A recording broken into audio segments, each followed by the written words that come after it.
Hello everybody. Um, I got my Ethernet cable today, so hopefully stream doesn't just die every so often. Um, Hopefully we don't drop any frames either. That'd be great. Um, so I used to be connected to through Wi-Fi, and the thing my Wi-Fi adapter is connecting to kept dropping off the network. So that's why my internet would go from like 100 move ups to like 30. So yeah. Hi Chimkin. Thank you for resubscribing. I appreciate you. Thank you. Mwah. Thank you. Yeah, I'd play something more quote unquote intense to test out my new Ethernet cable, but I've got kind of a headache and I'm sleepy, so we're gonna play Coffee Talk, and I don't know if my voice will hold up, but we'll see. Hi Chimkin, I hope you had a good weekend and a decent Monday. Let me know if the volume's too high or too low, or if I'm too loud, too quiet.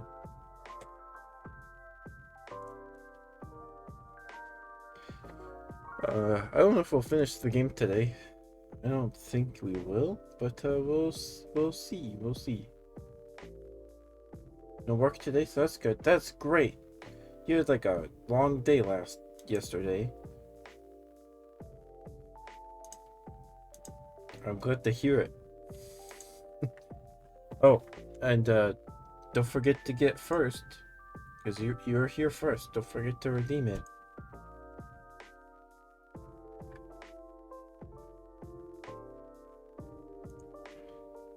All right.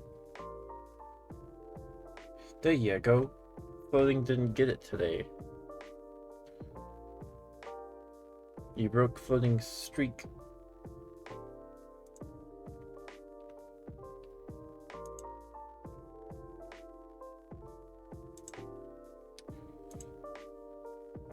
Alright. That's a cute emote. Admiral Pow. Hopefully I said that right. But okay.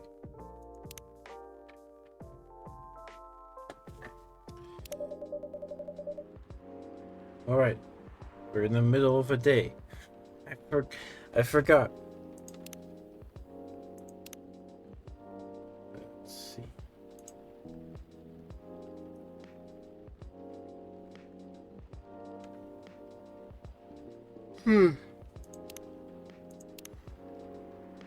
Okay.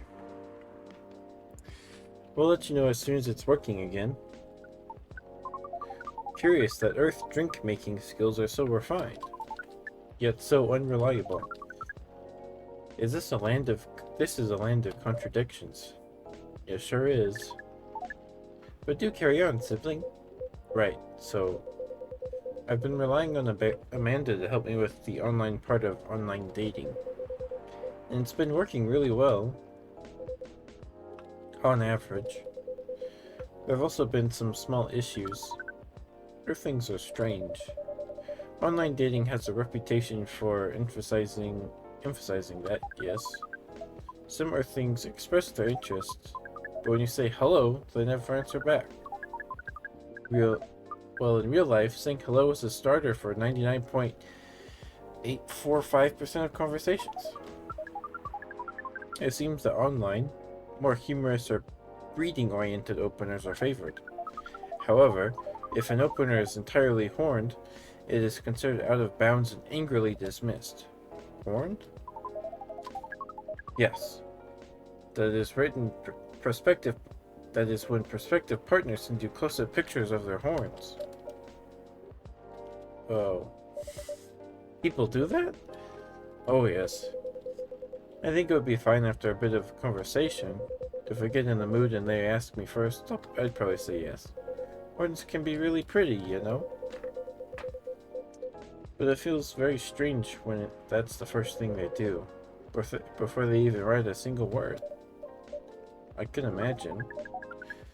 And then sometimes Earthlings express interest, but after reading a joke that is statistically funny 99.908% of the time, they answer with a sad face and block communications. Funny for you 99.908% of the time? Yes? Fortunately, online dating is governed by the law of large numbers, which favors persistence. We are patient. Amanda has been spending a lot of time on the app, and it started to work out. I'm now having conversations with some really nice people, especially Pearl. We prefer Laurel. Her facial features are more symmetrical, but Silver seems to favor the asymmetrical Earthling. It's just, she sounds like a really good person. She's a communications director for a charity that fights homelessness. She cares about other people a lot. I don't think she's been very lucky in return, but she's very funny and curious of everything, and her smile. Please desist. We can sense your hormones boiling.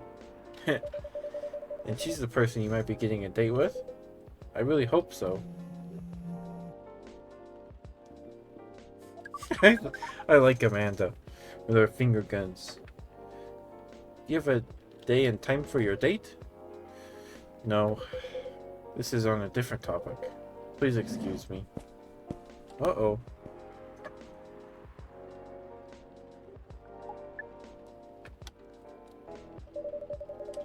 So I take it you've been enjoying your time on Earth, Miss Amanda?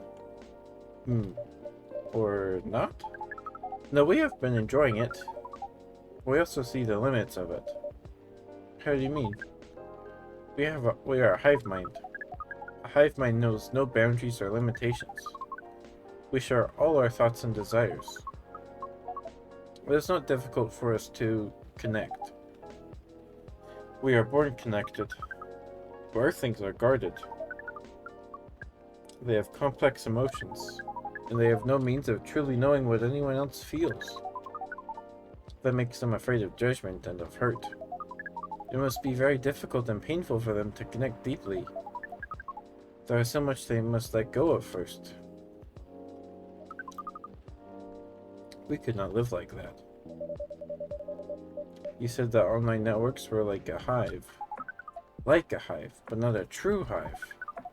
A true hive requires honesty and directness, as well as a desire to deeply understand others. Sorry, you drink some water.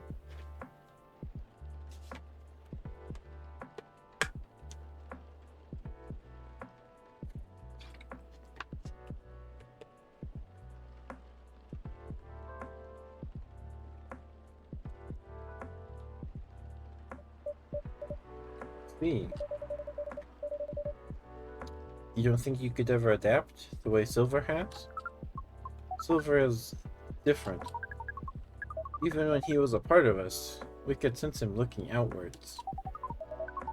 That's why he has become such an amazing explorer. And that is why he made the effort to learn Earthling's codes and behaviors. He did not want to understand. He did not just want to understand, he wanted to experience. We are not like him. We like to seek knowledge on what is different from us. But once we have that knowledge, we are satisfied. Uncovering it and bringing it back is what makes us happy. This is curious. It seems we are picking up some earthing instincts after all. It is a good thing that our data readings here should soon be complete. Silver's on his way to getting a date. It would appear so. Amanda, we have to go.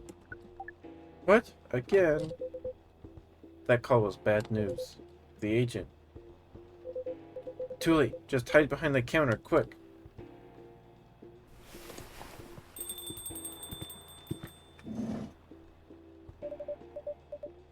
Good evening, Mr. Agent.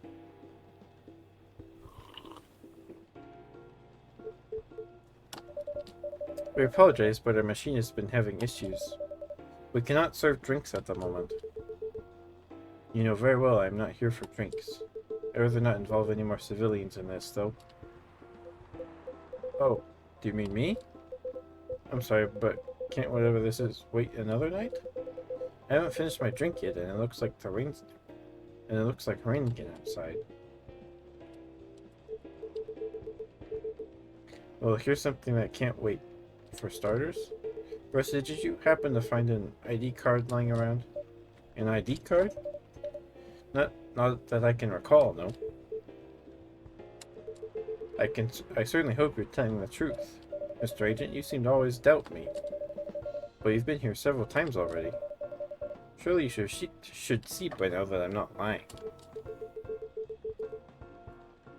Well, you're awfully good at avoiding straight answers, and losing an ID card sounds very troublesome.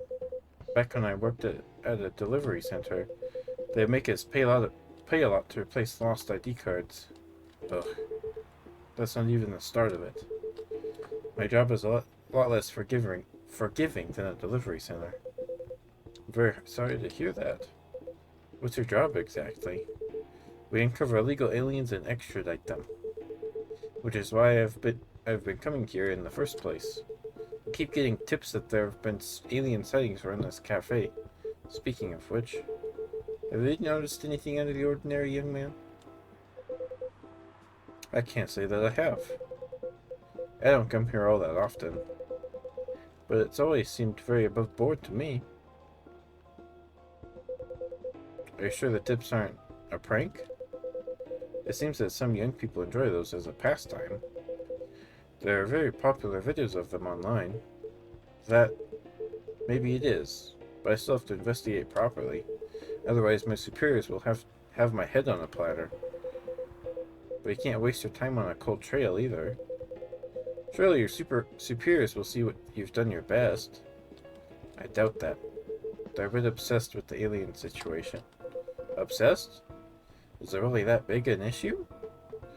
Well, having such unusual elements around disturbs the public peace. Your average Joe has no clue what to make of them, you know? It makes people feel unsettled. I see.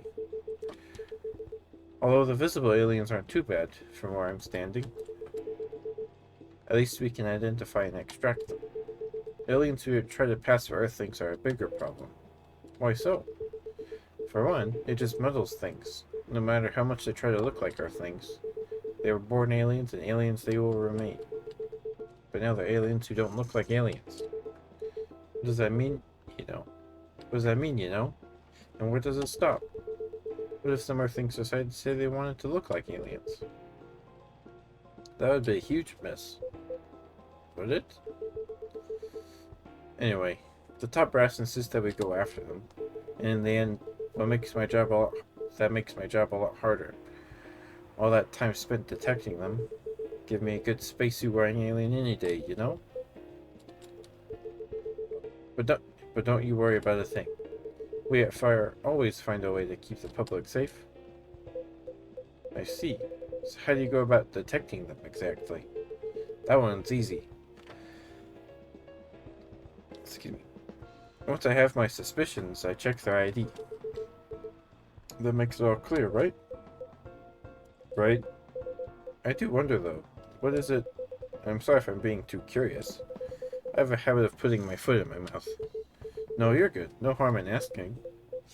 In that case, what is it that makes aliens so very different? There are all sorts of people living here. They all have different personalities, different looks. And for me, when I walk through the streets of Seattle, and I see that no two people are alike, I'll admit it makes me very happy. So if someone comes from further away, but they feel like an Earthling at heart, would they really be more different from the people who live in this city? Than the people in this city are different from each other? Or would they just be another version of an Earthling? Perhaps no less beautiful? At the end of the day, who the heck knows? It's not like I can afford to spend time pondering it. I don't have a dog in this fight, so to speak.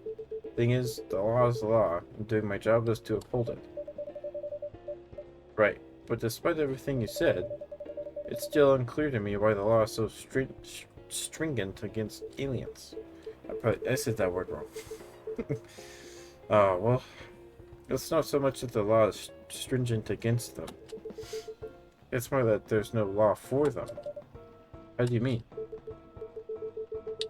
Well, at this point we have treaties and codes for all the races we know of, right? But we never made a treaty with aliens, or anything resembling it. There's no law even acknowledging their existence. Oh, I didn't know that. But why is that a problem? That's easy. We have no way to regulate their presence. There has been no thorough analysis on how they can cohabitate with Earthlings. As I said, it's all very confusing. For all we know, they could be very damaging to us. So it feels safer to keep them away, at least for now. Safer for who? It is what it is. Oh, press spacebar too soon. Going after them is not my biggest passion, but since I'm doing this job, I might as well aim for a promotion. Anyhow, just call us a fire if you spot any aliens, alright? You seem like an honest sort, unlike some other people. Some other people who should learn to be more straightforward if they want their business to stay in business. What was that?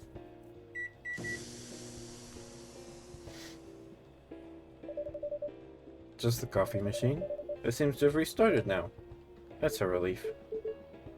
Right. I think I'm still going to conduct a search of the premises, just to be on the safe.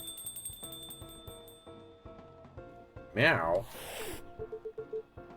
What the heck is this? If I'm not mistaken, this is a local cat. It's come over once before. Looks like I might be hiding from another stray. It's very cute. Good kitty. Meow. I think it likes you. What sort of a place is this? With your fiddly machine and your weird pets? Now it looks like I have an emergency elsewhere. Well, I guess you're off the hook for now, you and your cafe. But make sure I don't get such reports about you anymore. We will try our best, Mr. Agent.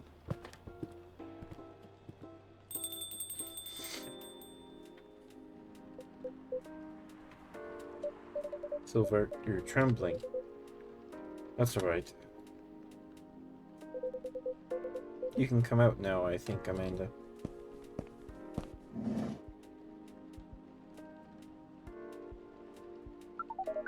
Well, we found this experience 100% distasteful.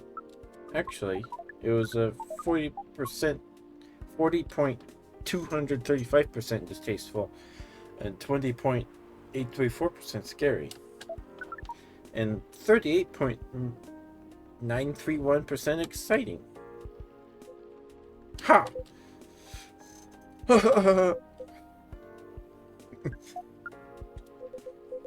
I apologize. This is just nerves. We are truly sorry for the disturbance. It's not your fault at all. But should you be sticking around here? The agent might come back. No. I lured him away, at least for now. You did? Although it's a good thing the little cat came in when it did. I bought us some precious minutes. What sort of earthling are you? We see. Do you speak cats? We can feel this earthling's intent better than usual. It is expressing it clearly. It wishes to rest and be left alone. I feel all out of sorts. Is the machine really working again? It is indeed. Then make us a drink and one for Silver as well. The same one should be fine for both. Just make it hot and comforting, and what would you like, sibling? I think I need some sweetness right now. I would really appreciate a hot, very sweet, very comforting drink. Okay. Hot, sweet, very comforting.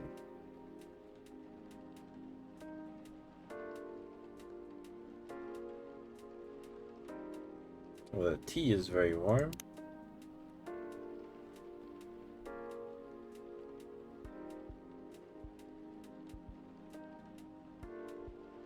That's bitter. Let's see.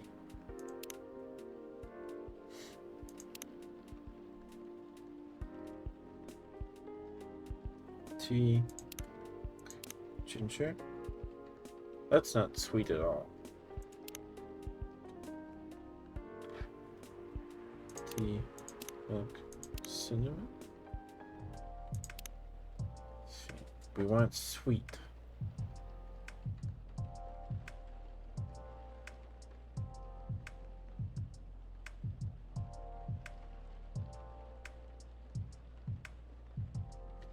Hmm.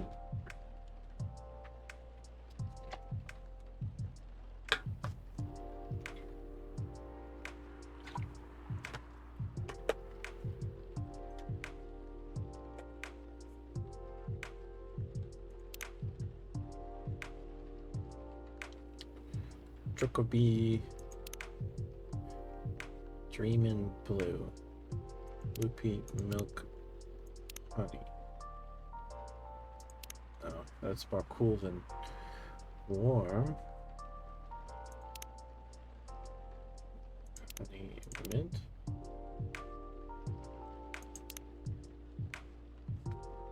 Hmm.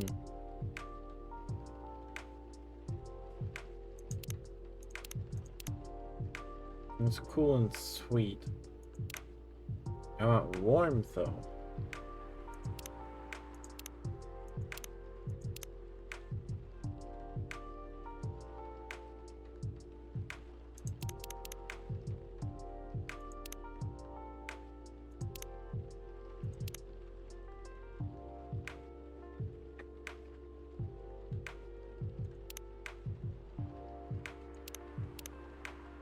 Honey tea?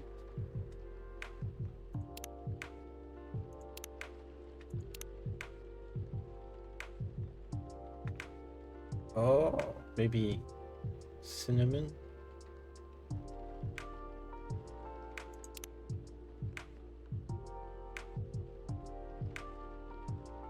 Yeah, that's warm and sweet. Let's try it. Honey cinnamon. That's sweet and warm? Sure. I have an item. Oh, I just... Okay. Here you go. Sweet drinks for the two of you.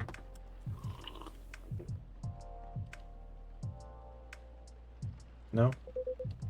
This isn't bad. Although it could probably have been a little sweeter. The sensation of this is not vastly different from what you served us the other night. But it sounds like it will be fine. I'm impressed though, Silver. You've become quite savvy at navigating these situations. Even if I'm sure you'd rather avoid them altogether. Yes, I would definitely prefer to avoid them. But I need to get used to them anyway. Why? The agent doesn't know what you've come from outer space. Surely you should be off the hook for now.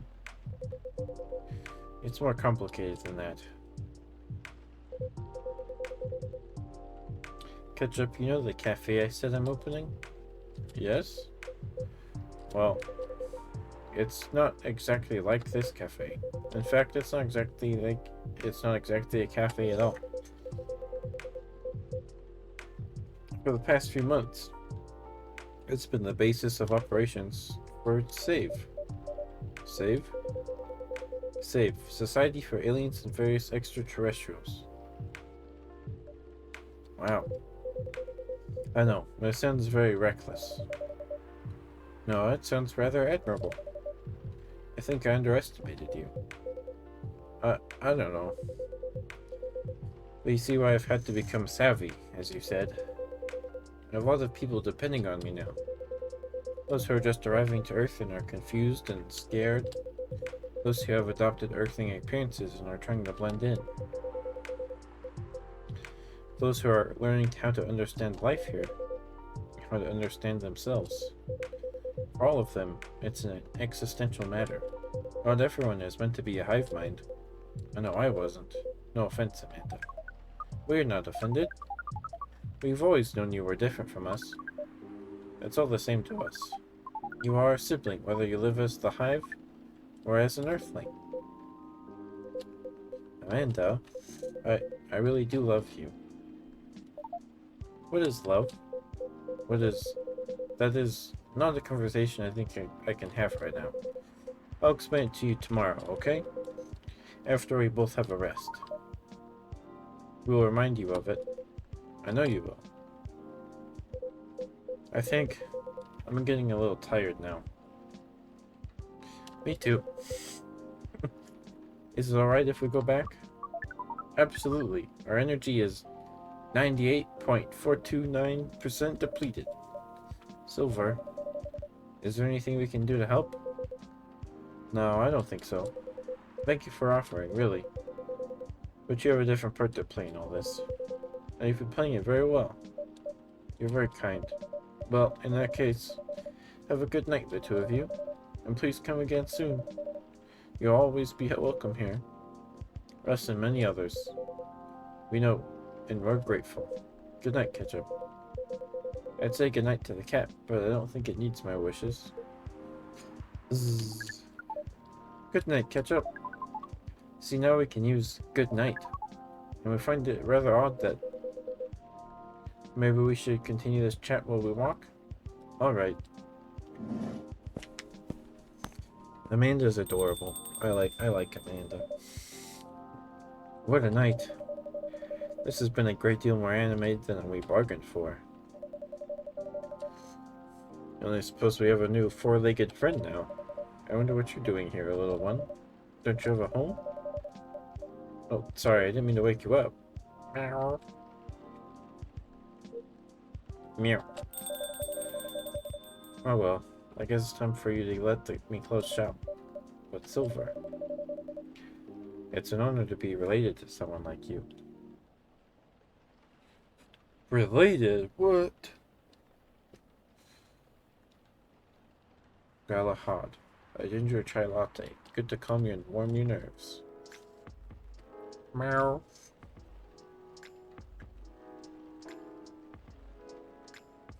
Tuesday, September 26th, 2023. Curbing recent security breaches. Government to block data leakers' websites. Stop. Lol, easy. First Workaholics Treatment Center to open in 2024. No phone, no laptop, just rest. Wow. Beachgoers report silver algae blooming in Elky Beach. Silver algae. That doesn't sound good. It's still raining really hard. Somehow, I feel it's going to be a long, long night. Or not. Is it Jorji? Oh, it's Colin. Hey, Ketchup. How are you? Not too shabby, I hope.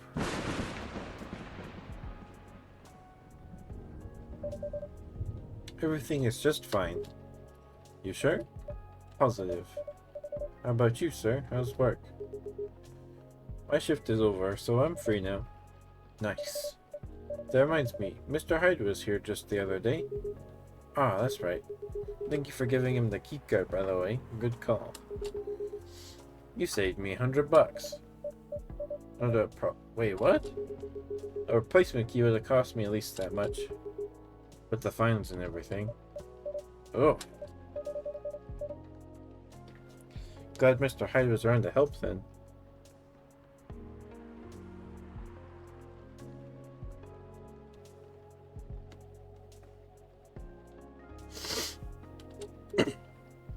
Yeah. I didn't think he'd be in Seattle, to be honest.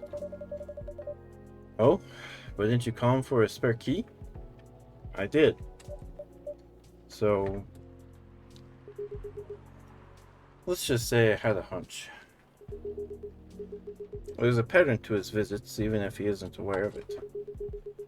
He'll fly here whenever he gets tired of something. Could be at work, life, or simply because he's bored. Like with LA recently, or so he says. I see. I never knew he liked Seattle that much. Or there's something that keeps him coming back here. Really? What is it? Take a guess. Huh? Well, if I have to guess. Maybe you? Me? I mean, the two of you are very close. And good bonds are hard to come by these days.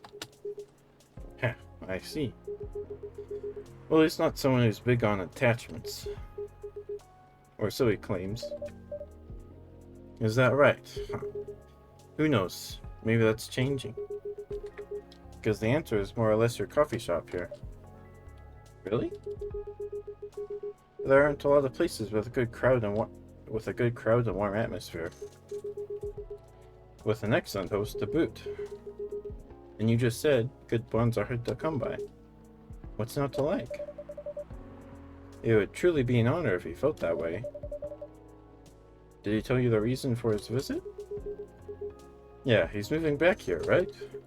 Or at least that's the plan. Yes, what a nice surprise. He told me he's got a few things to discuss on that.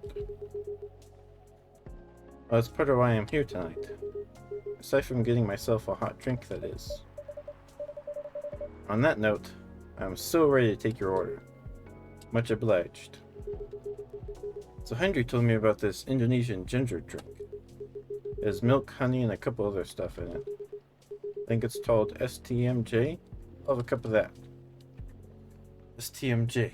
We made that in the first game.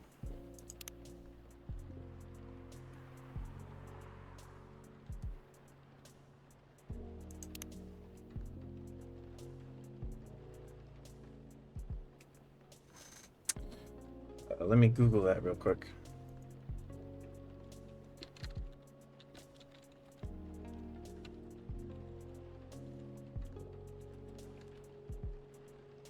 Milk, ginger, and honey. Okay.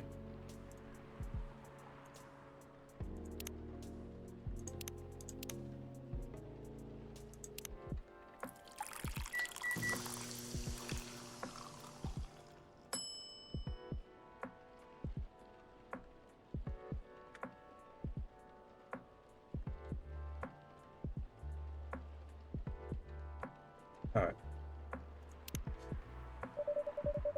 One nutritious drink from the archipelago coming up. Thanks a lot. So what's in this again? There's a hot blend of egg, milk, ginger, and honey.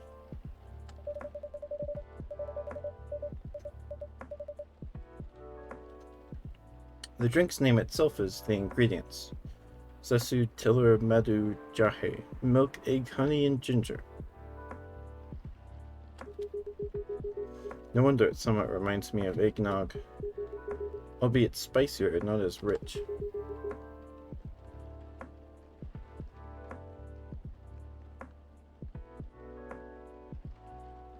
But I can see why Henry likes it. It's a great stamina drink. He probably needs it to keep up with Rachel's work. You're probably right. As long as he remembers to take breaks. Maybe I should invite him for a drink here sometime. What do you think? That would be lovely. Then consider it done. You know what? I don't think Hyde will show up tonight. Oh, why's that? When I called him earlier to confirm, he sounded a little annoyed. And it's not exactly great outside either. I thought he liked this kind of weather. Him, yes, his car? Not so much. That thing wouldn't survive this kind of storm. Now that you mention it, you may be right. I used to drive him in that car back in the day. Did he ever tell you how old it is? Yep, give me the whole backstory of it. Oh. I guess I'm just surprised he still uses it at all. The car clearly holds a special meaning to him. He was also quite sentimental about it. Which makes me wonder if it has anything to do with him moving back here. What do you mean?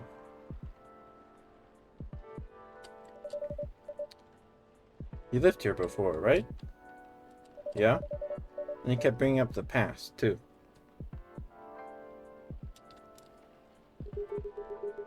Are you saying his move is motivated by nostalgia?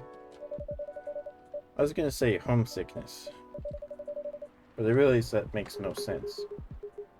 I get what you're trying to say, though.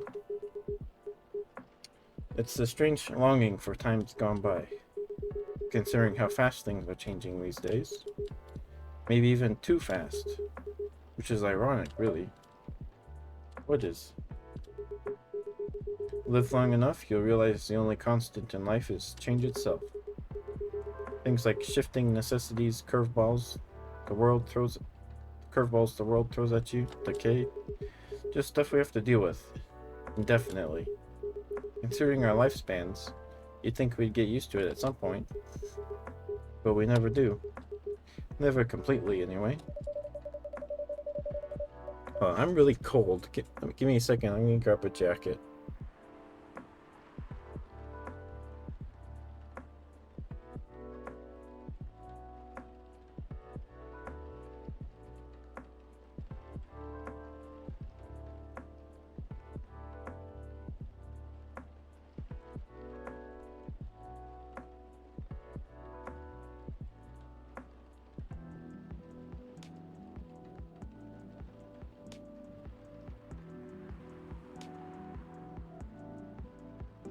Okay. My room is freezing.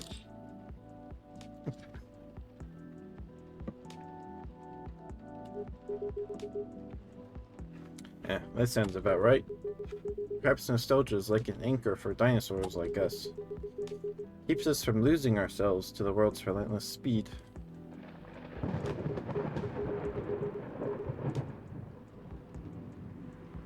You get used to these after a while, huh? Pretty much.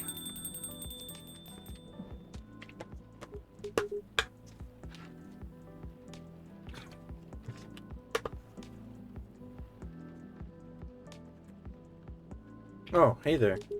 We meet again. Yes, hello.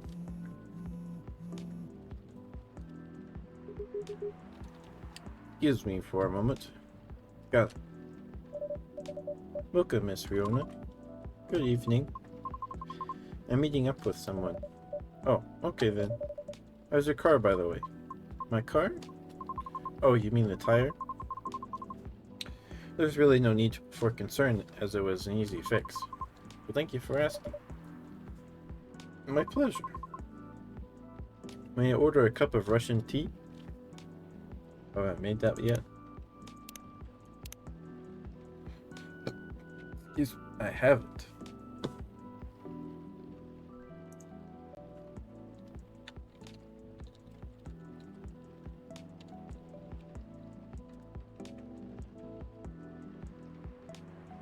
Tea, lemon, cinnamon. Tea, lemon, cinnamon.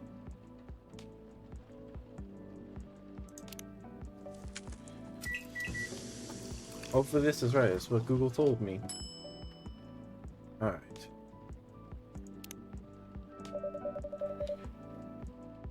Russian tea for the lady rushing to deliver. That's a good one. This is perfect, by the way. Thank you. You're welcome. So who are you meeting with, if I may ask? You should know, shouldn't you? After all, you were tasked to give me his contact info. Ah, that's right. So you two did that. I can't talk. So you two did end up connecting after all. We did, yes. But truth be told, I wasn't really sure about contacting me at all. Why is that? Because as far as I'm concerned, there was no real reason for me to do so. Nevertheless, I sent him an email the following night. Right after the completion of my final delivery at 3 a.m. That's pretty late. A little, but surely no worse than forgetting it altogether. But he replied straight away, to my surprise. I had no idea he was such a night owl. And perhaps just an extremely early bird. Right? I wonder if he ever sleeps. That should be a question for you too, miss. Oops. Anyhow, he answered me with an apology. He regretted his rudeness when we first met, which was another surprise since I didn't think it was such a matter of concern. Well, he did return here the next evening looking for you. Did he? Yep, he said so himself. I see. How peculiar. In any case, we exchanged phone numbers and have been texting ever since. Then he said he wants to meet up and speak in person, which is why I'm here now. But I'm still not quite sure it's necessary. I mean, maybe he just wants to chat and hang out? Perhaps. I suppose we'll see.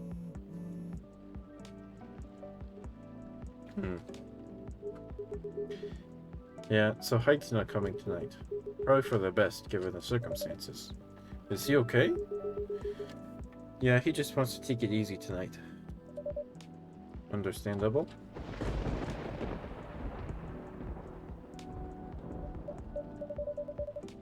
My apologies for these surges. I was hoping it'd become more stable as the days go by, but no need to apologize for something out of your control. That's right. You tried everything you could. I know. Thank you for your understanding. So, how are you doing, miss? Hey there. Did you manage to resolve your issues with children? Sorry? Oh, I mean the hospital admission problem from the other day? Oh, that. A minute there, I thought I had a beef with kids I was unaware of. Sorry for the misunderstanding. No worries. That was funny. It's only been a few days, so not much has changed. How about you? Feeling better? Ah, yes, well, I apologize for the way I acted a few days ago. We all have our bad days, so don't worry about it. Thank you. Ah, well, we're on the topic. I told Officer Jorji what happened to your car. Would you mind pointing out where you believe the incident took place? Sure. It was quite near the police station, actually. At a metered spot just outside the now defunct library. Oh, the vacant building at the Bourne intersection? Yes, that's correct. I see.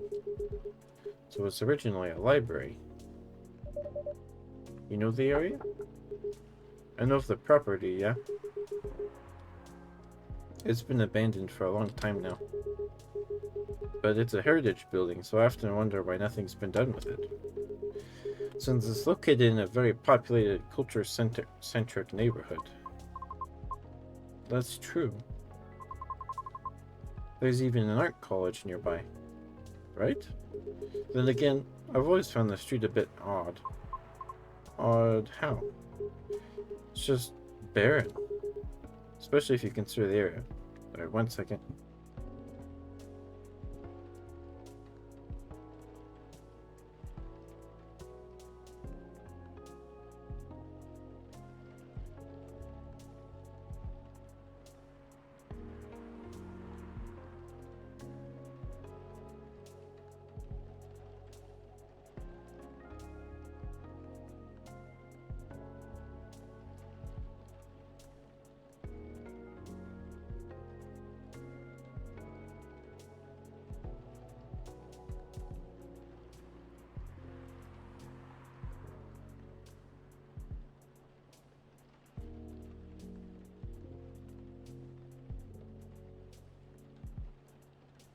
I'm sorry, chicken. I don't think I saw you drink water. Let me do that now.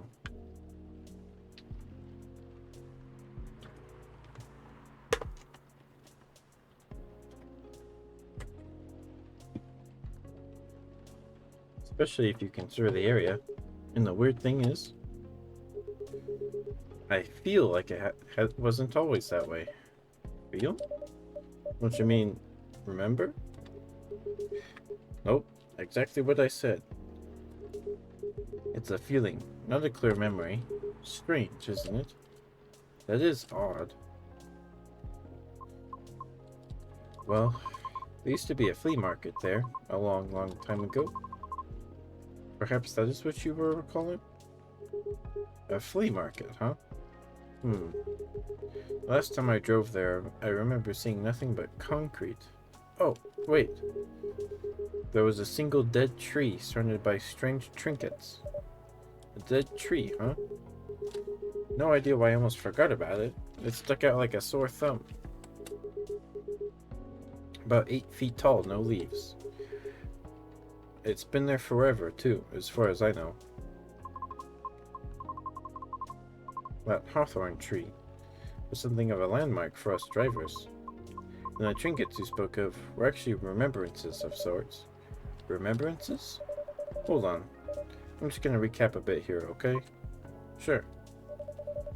Your car was vandalized near a metered parking spot in front of an abandoned library on a seemingly deserted street within a busy area that has a larger dead tree surrounded by remembrances for some reason. Sounds about right? Except the tree is no longer there. Oh? Are you serious, Pops?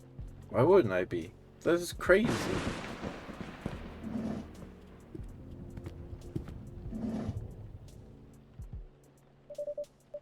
Good evening, gentlemen. Hey, everyone. Oh boy. I thought it'd be early, but you're already here, lady. Hello. Ketchup, for the love of all things holy, tell me my lighter is here. Well, you're in luck, because it is. Hot damn, thank goodness. Would you like me to get it for you now? No, it's fine. I'm just glad to know it's here. Just bring it with my drink later. Sure, let me know when you're ready to order. Cheers. Well, what's up, y'all? What's new? Evening, officer. We were just talking about the spot where Miss Riona's car may have been vandalized. Oh? They got your car too, lady? Yes, but it's not a big issue. Still sorry you experienced that. Where'd you park your car, miss? I can send you the coordinates if you'd like. That'd be real swell. Got it. Okay. Oh. Is it within the area you expected, or? Pretty much. It's the same location where I parked mine a week ago. I see. You can rest assured, we already increased patrols in that area. That's great. But I'm the only one doing it at the moment. That sucks. Yeah. What's that?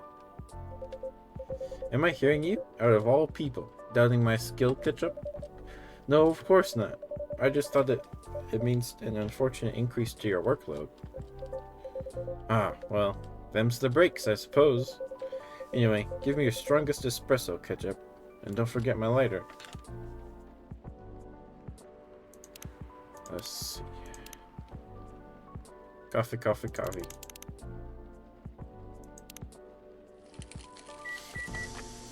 Give him back his lighter. I think there's an achievement for not giving it to him, but I don't feel like doing that right now. Oh, there it is. Thanks, Ketchup. You'd probably think I'm being silly. But what can I say? It's my lucky charm. Yeah. It's borderline superstitious, I know. Don't you have anything of the sort? Well, I have good reason to be superstitious. Whenever I don't have this with me, things happen. Right. Alright, here comes the strongest espresso in the house. Cheers. Ah, perfect. As always. Are you ready to order? Might as well. I'd like something desserty. Because it's my cheat day. Sure thing, any specifics in mind? Well, I saw this video of a Spanish hot cocoa drink yesterday. It was so thick I thought it was chocolate sauce. The name also reminded me of a song. I said snog. But for some reason, I can't remember the title right now. You know, that sounds oddly familiar. For real? Then I'll have to... that thick cocoa. It's got milk and a little hot, spicy kick to it. So was it chocolate, milk, and ginger? Or cinnamon? Is ginger spicy? Let's try ginger first.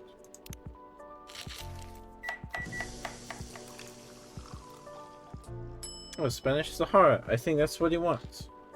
Hopefully it is.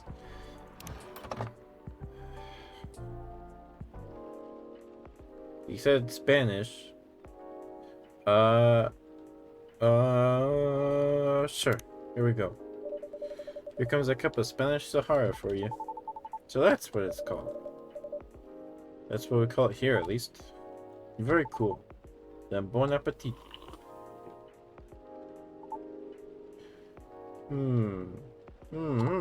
I think this is it. Very tasty. Thanks, ketchup. You're so welcome. So, Pops, just earlier you were telling me about your creepy patrolling experience, right? Was it in the same location where the lady's car was? Creepy patrolling experience? Well, I don't even know if I should talk about it. Because maybe this is just a tad too spooky. Even for me. What happened? Tell him, Pops. It's not that big a deal, honestly. Then all the more reason to talk about it, right? Maybe someone here will know something. You've got a point there.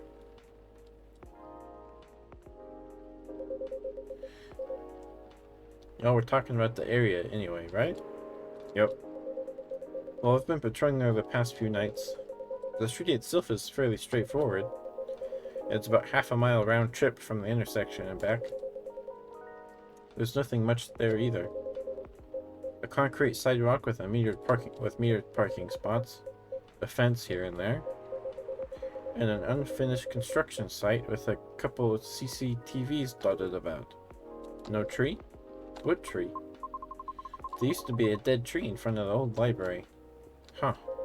Oh, that old dead tree. It was uprooted by the city back in January. Ah. The commercial community decided it wasn't really a good look. So when the city started a massive cleanup project last year, well, they simply voted to get rid of it. I see. Why, what's up? We were actually talking about it earlier, and being a decades old landmark aside, could there be something more to the tree than just, well, being old? You think so? That's what I think after listening to Miss Riona.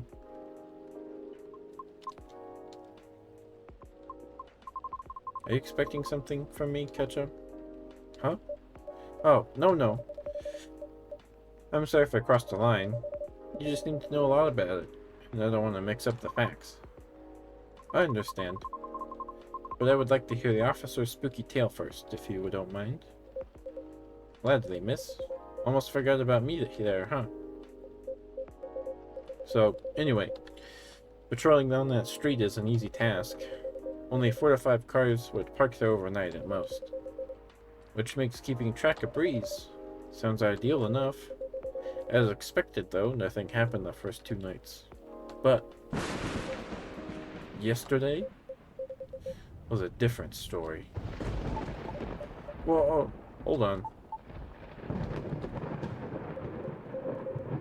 What a stage setup, eh?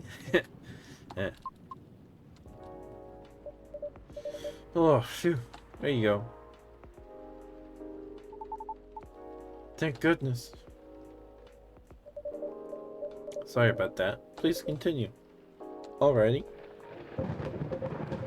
Well, it was nearing the end of my shift and I found nothing was amiss. There were only 4 cars parked that night. 2 spaced across the street and 2 on the opposite corner, side by side. My plan was to leave after I walked one last round to make sure everything was okay. And a reminder, you can cover the whole place with only 8 minutes. Okay? Then at the end of my walk, I took a drag on my cigarette, Smug as I was about to clock out, thinking 'twas another night job well done. Right? Wrong, as I was immediately faced with the impossible. 3 cars, 2 side by side and 1 across the street. All tires flattened. That's 12 vandalized tires for you, in the span of less than 10 minutes. It is so strange. It would take several minutes to flatten just 1 tire. And that's if you're using the right tools, right? But that wasn't all. Oh no, it wasn't. Because that was the moment when the streetlights went out. Suddenly, and all at once. What? Right after that, I heard flurries of footsteps and laughter. They were going farther and farther away from the scene, and yet I saw nothing at all. Oh. Are you sure? Did the CCTV catch anything? The infrareds actually managed to catch something. But the videos weren't clear at all, so I'm still investigating it. Jeez Louise, Pops. That's way spookier than what you told me in the car. But it's cool, though. Huh. I may be laughing now, but I almost pissed my pants there, you see.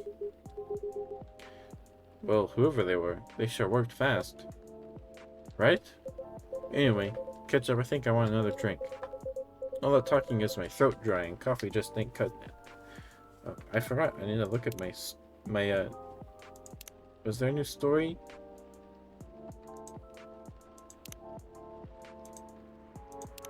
Okay. I didn't read this yet. I forgot. 7th of July, by the Magpie Bridge.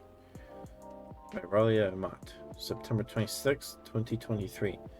She looks so pretty in her rented hemp-patterned yukata. It's such a shame that it was raining tonight.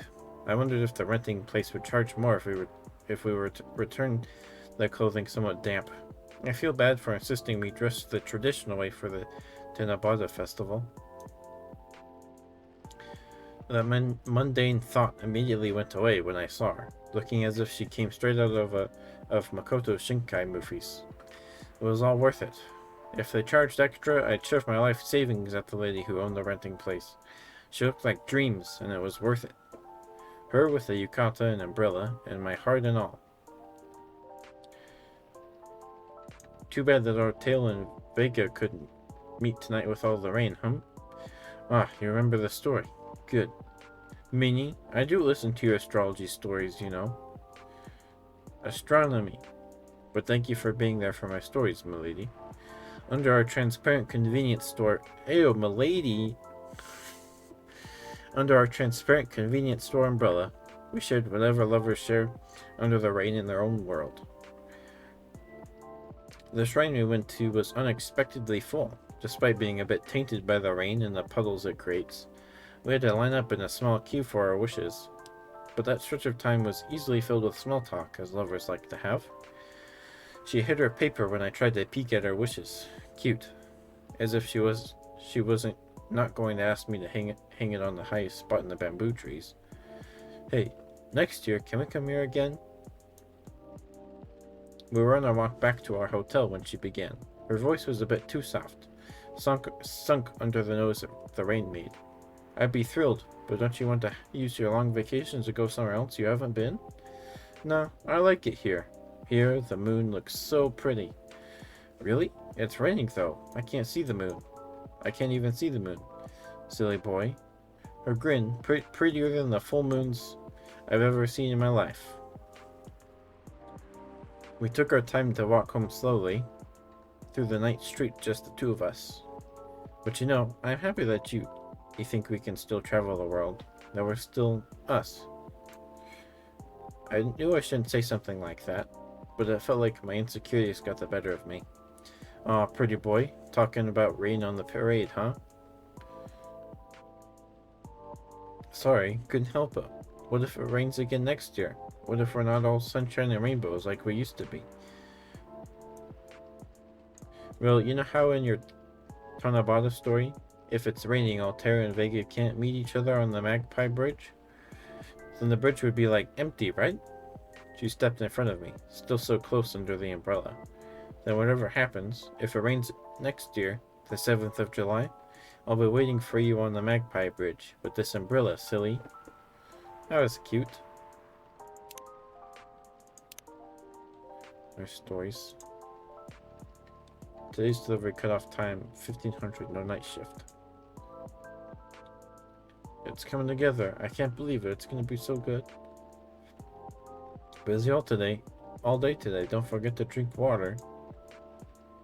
Having an ocean fish as a pet is so hard, especially living in a city such as Seattle. But it feels nice to have someone depend on you, you know?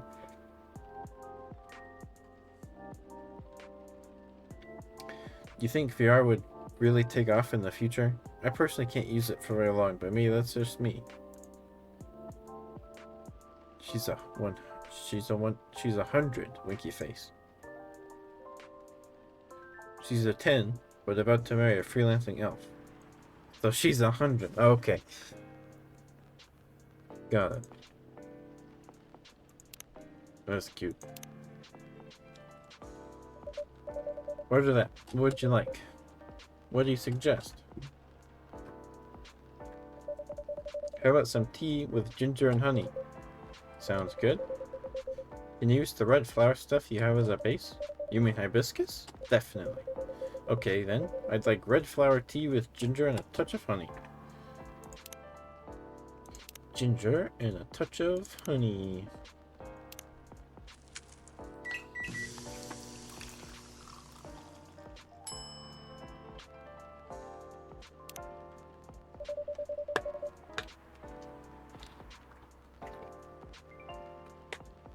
One piping hot Jahi Rosella for you. Oh, what does it mean? Jahi means ginger, Te means tea, and Rosella is Rosella, another name for hibiscus. I see, a legit herbal drink. Spicy, but perfect for the weather. Good call, Ketchup. I'm happy to please. If that's the case, let me join your patrol, Pops. Because I'm not scared of ghosts. Real beings scare me more. Wait a sec, kid. What do you mean by ghosts, eh? Jumping the gun a little there, ain't ya? I don't know, Pops. Maybe it's even something crazier than that. This is a really serious problem, kid. Don't joke around like that. Sorry. Interesting. You know something? No, not me. But she might. Right, the tree, wasn't it? Oh yeah. What about it, miss? It's your turn to finish your thought. I'm not sure if this can be any use at all, but... Officer, are you aware of the story behind that tree? Huh? I recall that what you said earlier. People often leave remembrances around it. What do you mean by that, miss?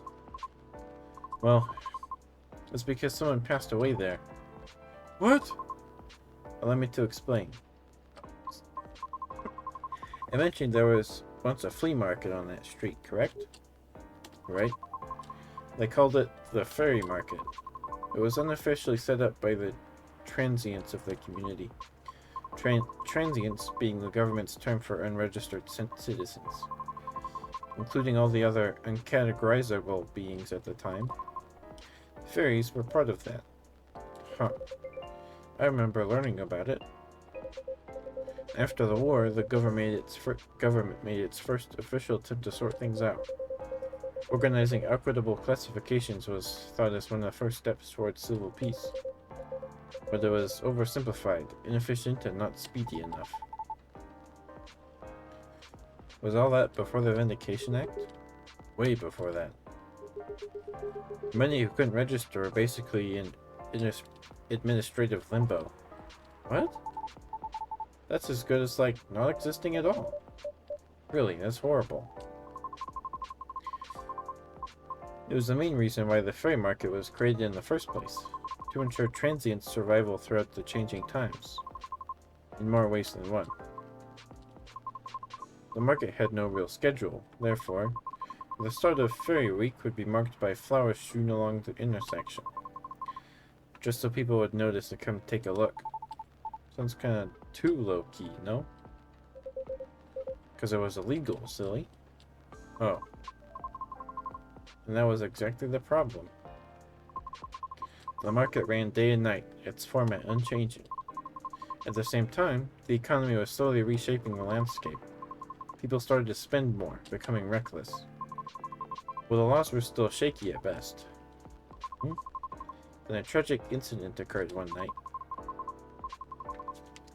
A drunk driver was speeding and went off course, striking a vendor there. And the only evidence left of the crime was that tree, standing where there was no tree before. Wait a second, what? Why did I never hear about it? How long ago was this? The accident occurred in 1959. But the market itself was forcibly disbanded in 1961. Happened before I was born, huh? Yeah, I remember everything now. It was actually quite an infamous case, wasn't it? But due to the nature of the beings involved, most people couldn't help but, well, forget. Huh? We're talking about the late 50s to early 60s here. Post-war media was still quite scarce. And I remember the drunk driver was also the son of a very wealthy individual. Oh, correct. But that wasn't exactly the part that made the case so infamous. It was due to the fact that no body was ever found at the crash site, as well as the vendor being a transient with no legal ID or paper trail. As a result, the court had no choice but to dismiss the case. But there was a body, wasn't it? Just not the one people might expect. You mean the tree? Right. When semi-spiritual beings like us pass on from this physical world, some may leave specific landmarkers behind. Not all can do that, though. Those banshees don't do that. You don't? No, we simply disappear. So if I'm getting this right, the tree couldn't be used as evidence because it wasn't classified as remains yet. The witnesses were in the same boat, no paper trail. So the driver's lawyer took advantage of those loopholes, and that's messed up.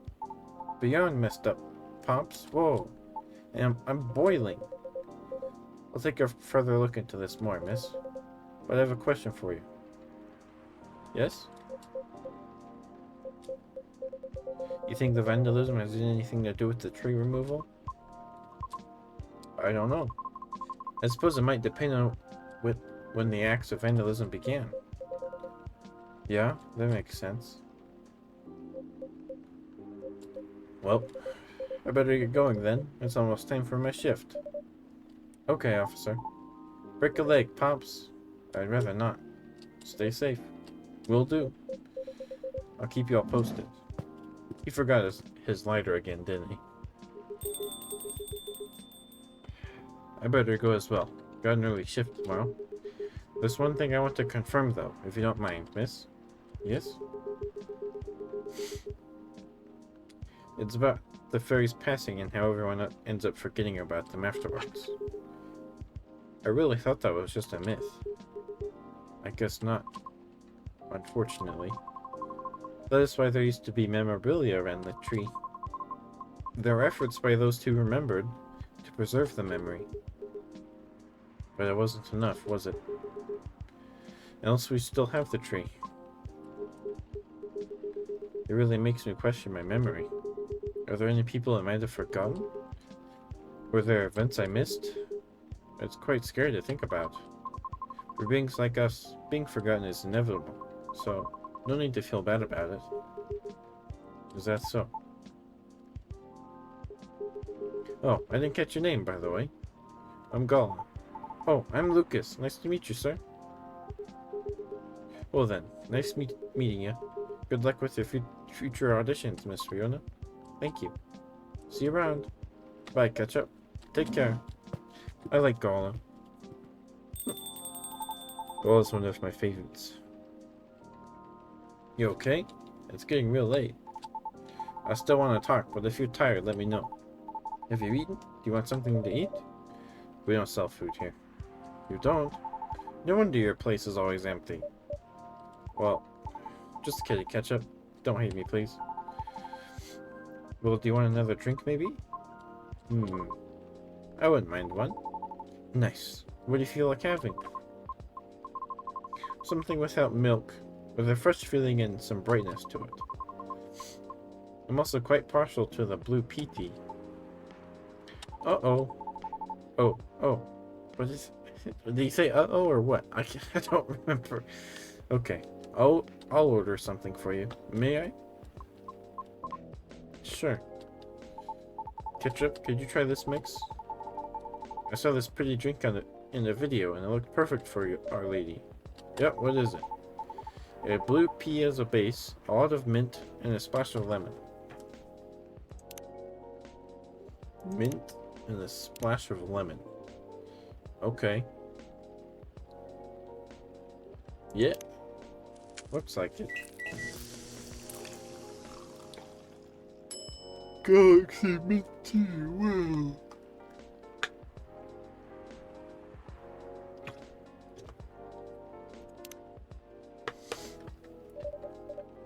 Here you go, miss. For the man sitting right beside you. It looks nice. Very pretty.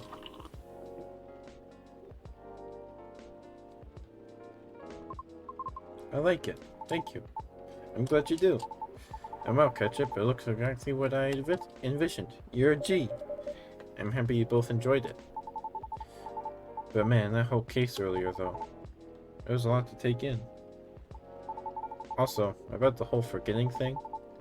That really gave me chills. Why? Ugh. Don't you feel scared? Of just disappearing in the end? Because I do. That's why I thought I really understood you too. I mean, the reason why you want to become a soprano your way. The traditional way. Oh? Care to compare notes? Because I've yet to be entirely certain about that myself. Oh, huh. Now that you call Now that's what you call huge pressure. Before that though, can I ask you a little teeny tiny question? Go ahead. What inspired you to go down this path? I mean, I may have an idea as why you're choosing the hard way, but why are you soprano in the first place? Because it's been done before. Part? Because there was already a banji who did it before. So I know it's not impossible. Whoa, for real? Her part was that of a sorbet aria, and she was not very well known. What is a sorbet aria? Oh, I mean she was a secondary character. Back in the early 19th century opera, sorbet... How do you say that? Sorbet arias would be sung towards the end of the second act, usually before the evening ended. Hawkers would use the time to offer their wares for the last time to the patrons, often desserts. Hence, oh, sorbet, sherbet, what's sherbet? What's frozen yogurt called? What's that word? Sorbet? I don't know. I don't know.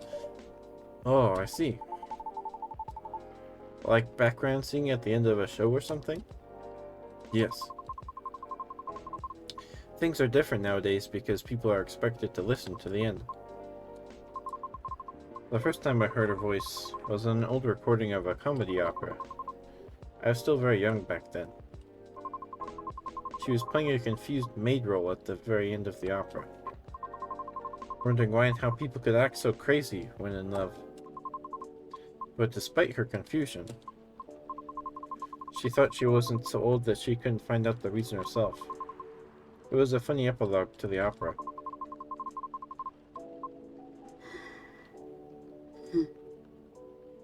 But hearing a banshee sing such a playful and light-hearted piece, it was truly an eye-opener for me. Oh man, I bet it was. Sadly, I couldn't find any of her other works, but it always stuck with me nonetheless. So I left my commune and started trying on my own. That's really cool, and brave of you to do so. I agree. I have never talked about this before. It's a bit embarrassing. Now don't be embarrassed, I think it's super cool. You're just feeling inspired to push yourself beyond what's expected of you, and wishing to leave a mark on this world. Is that what you think? Uh-huh. You're just trying to follow a path that has been traveled before. And that's not always a bad thing, especially for beings like us. You're just being careful, but courageous. Right, because the path you're choosing to walk on is still difficult. Regarding leaving your mark, I don't know. I just feel maybe you're the same as me. Like, what's the point of being born if nobody's gonna remember us? Right, Ketchup? No comment. Aw. Why do you want to be remembered so much? Why wouldn't you? Us Banshees see the end differently than most. So, care to enlighten me? I can't speak for anyone else, but in my case, I was a kid who grew up in a large family, you see? Like, humongously large. I literally couldn't count all my siblings even if I wanted to.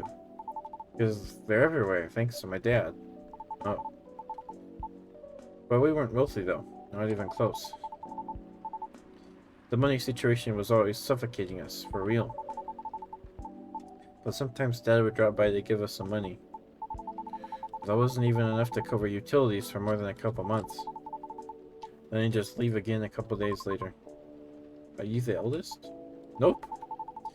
But my older bros had already moved out by the time I hit high school. I was so surprised my dad gave me the house after he died. Oh. Which is where Mom and siblings live now. I'm sorry to hear about your father.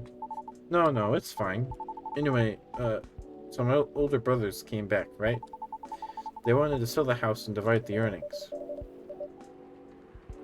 Wanting a slice of the inheritance pie, huh? You didn't do that though, right? Heck no. That's why I left for LA. So if they really wanted to sell the house, they'd have to chase after me. Good call. Thankfully, my younger siblings and I are pretty tight. We're a good team. That's a relief. But that was also why I needed money fast. I needed to send money to help with my family's bills. And of course, so I could stay alive as well. That was why I ended up having to join the production house. The production house? Yeah, it was like a bunch of content creators getting together to make videos every day. I was young and naive too, you know? Because this is my first time venturing to another state completely alone, after all. So I didn't know better how predatory things could be. Man, this isn't even going to be an entertaining story. If you're uncomfortable, you don't have to talk about it. No, it's not that. I just really didn't like that production house. But I needed the money. Someone there saw my vlogs and invited me in. And as one of the youngest there, I tried to get along with everyone. But, you see, we were all creators in the entertainment industry, right? Which means we all had a huge egos. So naturally, there was somewhat of a hierarchy of sorts. Trying to be all-round helpful turned me into the butt of the joke all the time. That didn't discourage me all that much, by the way. I mean, I also learned a lot there, not gonna lie. Still. Well, long story short, being tokenized sucked. The end. No disagreement there. Sorry, I swear that wasn't what I wanted to talk to you about. It's fine. I actually learned a lot this evening. I just don't want to take up more of your time. So, can I just ask you a direct question? Sure. Great. Would you be interested in guest starring on my new show? Huh? I realized I was being dumb the day we first met. I kind of forced my thoughts on you and was just being a general smartass. I undermined your straightforward efforts because I was jealous of your solid resolve. since everything I did was anything but. But you succeeded eventually, didn't you? And you worked hard for it. Yet I almost ended up losing sight of why I had been doing all this in the first place. I went with the flow, made excuses a lot, all to justify the gain. And to what end? That's why I've been trying to put together a talent showcase for those who need extra exposure. It's going to be a small production thing. It'll be paid, I swear. And not with exposure either. There won't be much at first, because I don't have that much money ready to use at the moment, so... wait, this is a bit sudden, don't you think? No pressure, though. How's the show work? Well, I'm not 100% sure on the shape of it yet, but ideally, I'll have it like an interview at first, and then I'll record your singing. I'll bring all the gear. I'll also be doing all the editing and stuff. It's gonna take a bit of time since I still have my main show to do. But I did start my vlogging journey on my own, too. So I can bet you the result will still be quality. Your show will tank if I'm the first guest, you realize that, right? If it does, then it doesn't deserve to exist. I don't care about haters, but you do. That's why I won't push you.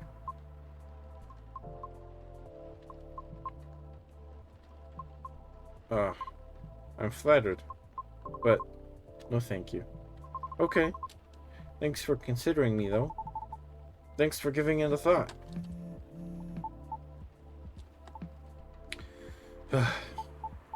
Looks like I'll have to go. Okay. It's nothing to do with what you said, okay? Just bad timing. Yes, I get it. Cool. I hope we could meet again like this. If you want to.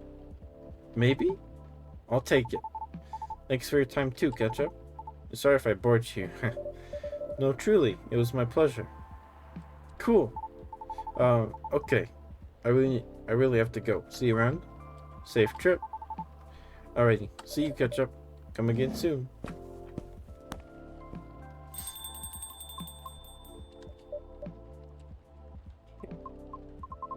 I think tonight was the most I've talked in the past 2 years.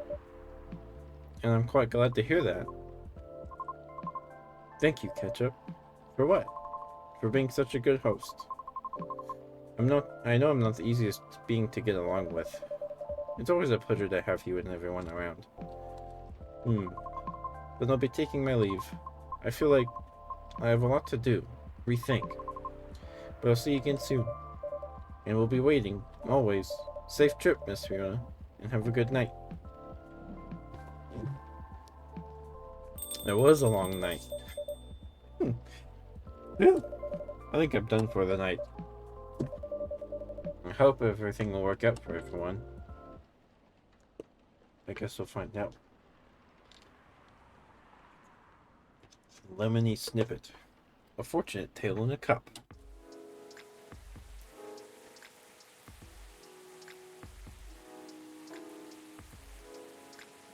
Wednesday, September 20th, 2023. World Golem Culture Center grand opening to be held in Bhutan. Golem Center. Lunar cell panel prototype ready for first test. Newcomer progressive elven metal band. Author. What is that the name of the band? Metal band of Aether? Of Author tops US music charts. Okay. Let's see. All the ingredients are stocked up, and the weather's keeping quiet. Looks like a good night to listen to some stories.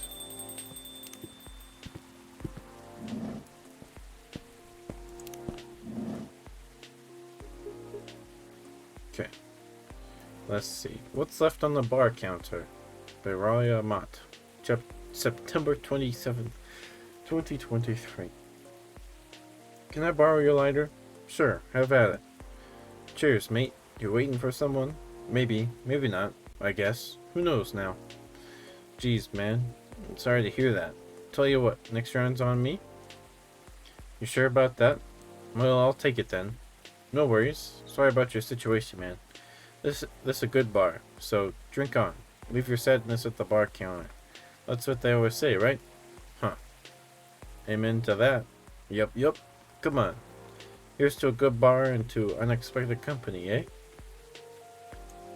Interesting thing you said earlier. Leave your sadness at the counter. You do that often here? Yeah, this bar's good. Bartender's kind, and they won't kick me out if I drink too much, so yeah. Where do you think it goes after you leave it here? The sadness? Huh.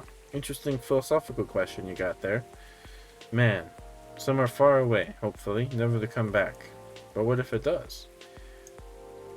Then we steal up and order another drink, then another and another until either the sadness gives up or our livers do, I guess. Tough life you got, huh? Well, Sisyphus and the boulder, you know. I mean, what other choice do we have? None, I guess. Yep, that's just how it is. I gotta go now. Interesting chat we had, huh? Tell you what, maybe this is the whiskey talking, but it felt like hanging out with an old friend, mate. Forget about that person you were waiting for, and hopefully I'll see you here again sometime, okay? Sure, man. Always here for you. After all, you're the one who left me at this counter, right? Ooh, that gave me goosebumps. Dinner with my team. Oh, there's a golem. What's that?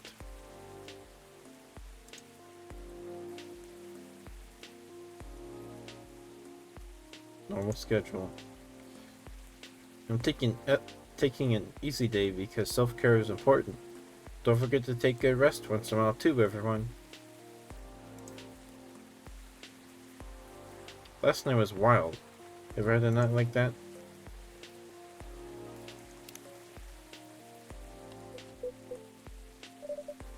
Good evening, Mr. Hyde, Mr. Gala. Nice to see you two. How'd they go at the hospital today? Well, it was fine, except I was a little exhausted. Goodness, are you having issues with the children again? No, that's not it. It's just... Well, for starters, my Fury is giving me a hard time. Your Fury? Is it the full moon already? No, but sometimes I get pre-Fury symptoms. Pre-Fury symptoms? Yeah, it's a common thing for werewolves. A few days before the full moon, our bodies start to prepare for Fury. And that changes the way we react to pretty much everything. Symptoms vary depending on who you ask. But it can affect our muscles, our appetite, our energy levels. It can give us headaches, and a lot of other stuff. Small, but annoying. That doesn't sound pleasant. No, to be honest, it's not great. For me, I've been feeling pretty sore and more tired than usual. And a bit crankier as well. Is there a drink that could help you with that? I've never found one, but if anyone can come with it, it's you, Ketchup. And since a Galahad can soothe your Fury, maybe it would work pre-Fury as well? Maybe, but I think it'd need to do more relaxing. Like a Galahad, but with no caffeine, and maybe blue? Let's see. No caffeine, and maybe blue? So blue pea, milk, and ginger? Let's try that.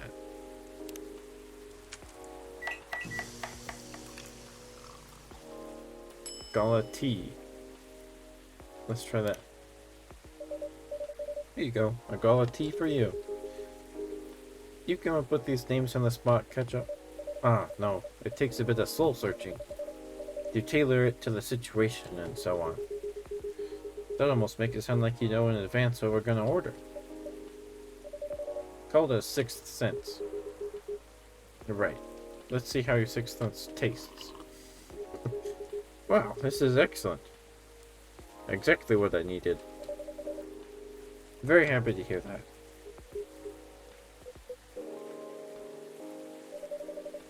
What's with the long looks, you two? Did something happen? Actually, Ketchup, I guess I'll just come out with it. I need your help. My help? Come on, that wasn't that bad. No, I was so tired today, I nearly fell asleep on the job. Ugh. Most importantly, it's not good for you. Moping around, sulking, refusing to look at solutions. I've never seen you like this, and I'm getting worried. There's nothing to worry about. You say that, but then you spend entire nights looking miserable. No advice I come up with is good enough. Hyde, I'm barely keeping it together as it is. You should know by now that how I feel when fear's about to hit. I take it you two ended up chatting yesterday after all? You bet we did. After I walked out of here, I headed home and found this one, lying on the sofa staring at the ceiling. Looking so gloomy it sucked the color out of the room. And it's not the first time either. It's a constant these days. Please help me help him, Ketchup. I'm at my wit's end. Mr. Hyde? Ugh, fine. The truth is, I'm bored to death. Or I would be, if it wasn't for the whole immortality thing. I'm nearing 40 years old, and I've never been this bored in my entire life. Interesting. You usually make it sound like you're much older. I'm 40 years old in vampire years. I'm not saying how old that is in other species years. Eyes on the prize. Ketchup intervention first, gossip later. My apologies. Why are you so bored, Mr. Hyde? My job. What was that? My job! Hey, no need to shout. Well, I'm also irritated about it, okay? I'm not exactly just sitting around twiddling my thumbs. But modeling stopped being fun ages ago. You did mention something like that last time. You are trying to leave modeling behind, then? Yeah. Is there a specific reason for that? It's all just so brief. Back when I started modeling, people thought of fashion in a different way. They wanted to keep their outfits for a while. So they had to be elegant, well-made, and versatile. Some campaigns that I featured in stayed on billboards for months. And I knew the clothes would last decades. In a way, I felt like I was building a bond with their wearers. I endorsed something I would feature in their cherished memories. But then social media came and it all became disposable. The clothes themselves, of course, but the models even more. I shoot a campaign, the brand posts it online and gets attention for what, 10 minutes? Then another campaign comes in and everything's forgotten.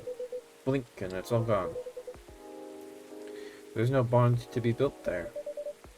Isn't that changing these days, though? With slow fashion and the like? That's true. People are getting into vintage clothes, too. I salute that. But the reality of my job remains the same. What about your fans? You have so many people following you. You mentioned that last night, and my answer hasn't changed. They follow me because they think I'm pretty. Being admired is nice, but it doesn't constitute a bond. So you're saying that you'd like to leave more of a mark? Maybe so. It would be nice if I did something that people remembered. That became a part of their lives in a real way. Did you know that you have people in your life in a real way, right? People who always remember you? That's not the same thing. Maybe you should study to become a doctor or something. That'd make a real difference. No, thank you. The job still needs to be fun. Studying for 10 years just to exhaust myself in 14-hour shifts. Did you mistake me for a hard-working vampire? You see what I'm dealing with, Ketchup? It does seem to be a thorny issue. Perhaps you'd like to mull it over with a drink in hand, Mr. Hyde? Yeah, that sounds good. Just make me something I like. Anything you've seen me enjoy recently or when we first met. Oh, I don't remember at all. What was that ginger drink?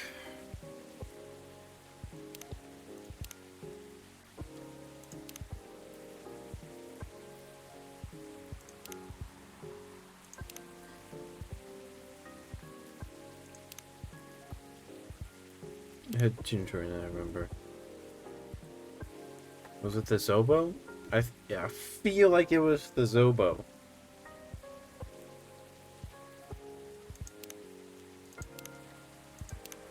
Right?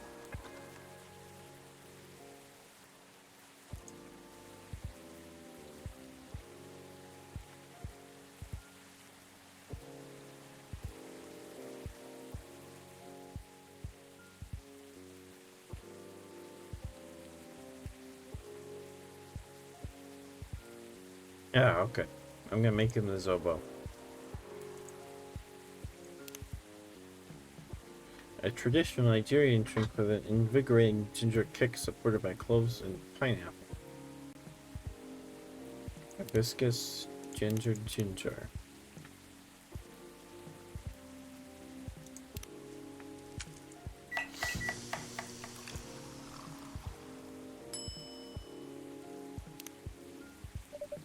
Here you go, Mr. Hyde. You seem to like this well enough. Heh. Nice, ketchup. And you lost your bet, Hyde. A bet? When Hyde was wallowing in self-pity yesterday, I told him many people cared about him. And I bet you could remember what he liked, even if he gave you no instructions. So now I get to say that I was right. And Hyde gets to buy me dinner. At a place of my choosing. Ugh. You're gonna pick that horrible steakhouse again, aren't you? You know it. Have you won other bets in the past, Mr. Golem? Let's see. You say it, Hyde. He's won every single one of the bets we've ever made. Wow. Yeah. I'm this close to being able to buy a new TV with the money I'm saving on food. Just rub it in my face, why won't you? Oh, hi everyone. Hey, Lua. Hi, Lua. Busy night, I see. Hi, Miss Lua. Busy and lively, just the way we like it. That's good. And I'm really glad you're here, Hyde. I want to apologize for the other night. I was so excited to see you, especially since it had been a while. But we ended up fighting with Bailey's instead. You must be getting bored of our arguments. That's alright. They're kind of fun to watch. How are things with you two, by the way?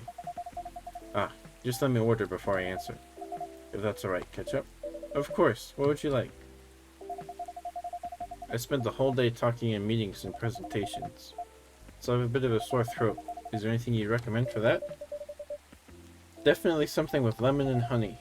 Sounds great. I'd love a lemon and honey drink then, please. Why don't we do...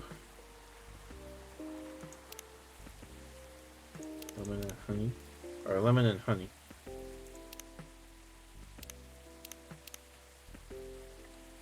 Lemon honey tea? Sounds good enough to me.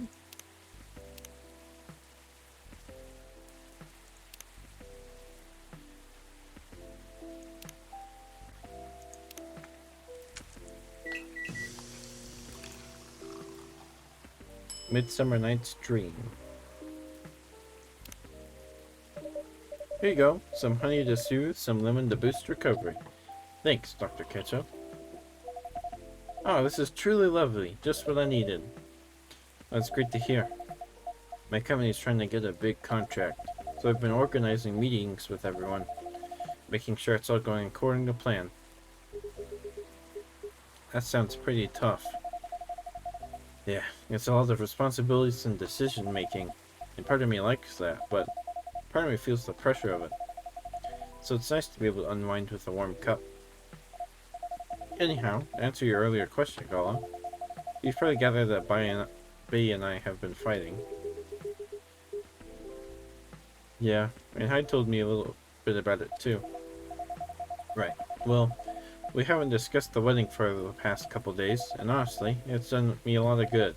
The thing is, I know Bay means well. He suggests all these things that he thinks I'd like, and I should like them. He's paying attention, not just sending random ideas. I should be grateful that he's trying to please me. But I get annoyed instead, and I start feeling guilty that I'm annoyed. which makes me even more annoyed. It's not great, I know. Well, it'd be easier if we always acted rationally. If we only got annoyed at the right people for the right reasons. But things aren't that simple, are they? That's true.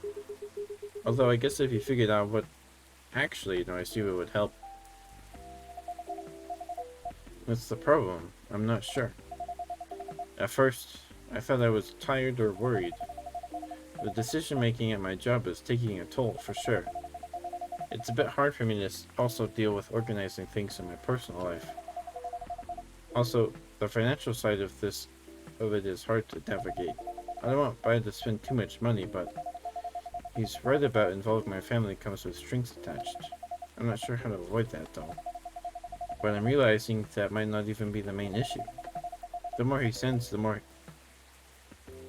he sends me links to venues and caterers, the more it all feels wrong to me. I don't mean the wedding itself. I want to get married to Bai, but the way we're planning it, I don't know. I've been to my friends' weddings before. I've also been browsing the most popular wedding pictures online. They're always these big parties, very put together, very classy. They have the whole families over, their friends and colleagues. They rent these beautiful barns and they hire live bands. They wear designer dresses and bespoke suits. I went to look at that and think, this is great, this is what I want. But now it all feels more and more off to me. Why don't you tell your fiance that? What if he thinks I'm getting cold feet? Or that I'm questioning his ability to help with the budget? That's up to how you communicate it, isn't it? Right, but it's still a difficult topic. We've been through so much. You all know that. It's supposed to be our special day, a way to celebrate our partnership. But he wants to honor that. He'll feel awful if he thinks I don't. Or if he thinks I don't trust him. I swear, you and your elf are well matched. You always worry so much about what others think, instead of working out your own wants and needs. You do realize that's the important bit, right? I mean, generally, yes. I get that, but how does it apply here? What do you think it means to honor your partnership? Just celebrate it properly, for starters? Right? And who are you in that partnership with? I believe you've met him, the blonde guy with the puppy eyes? Right, I'm glad you remember that, because you're making it sound like you're in a relationship with your friends who got married. And the strangers who put wedding pictures online. This is your relationship you're celebrating. Why are you so concerned with other people's weddings? Your special day needs to make sense to the two of you. Have it in trainers at a fast food joint if that's what you like. That way you can also take the budget out of the question. A simpler wedding won't feel shabby if you make it feel properly yours. I still want a pretty outfit and decent food. Thank goodness. But point well taken. It's just my family might have certain expectations. Did they openly say that? No. Then maybe they do, or maybe you just think they do. The only way to find out is to talk to them. Besides, isn't Bailey's also about to become your family? You sure are the only family he's got. I'm not saying to disinvite everyone or to fight with them or anything, but you shouldn't put their needs above your own.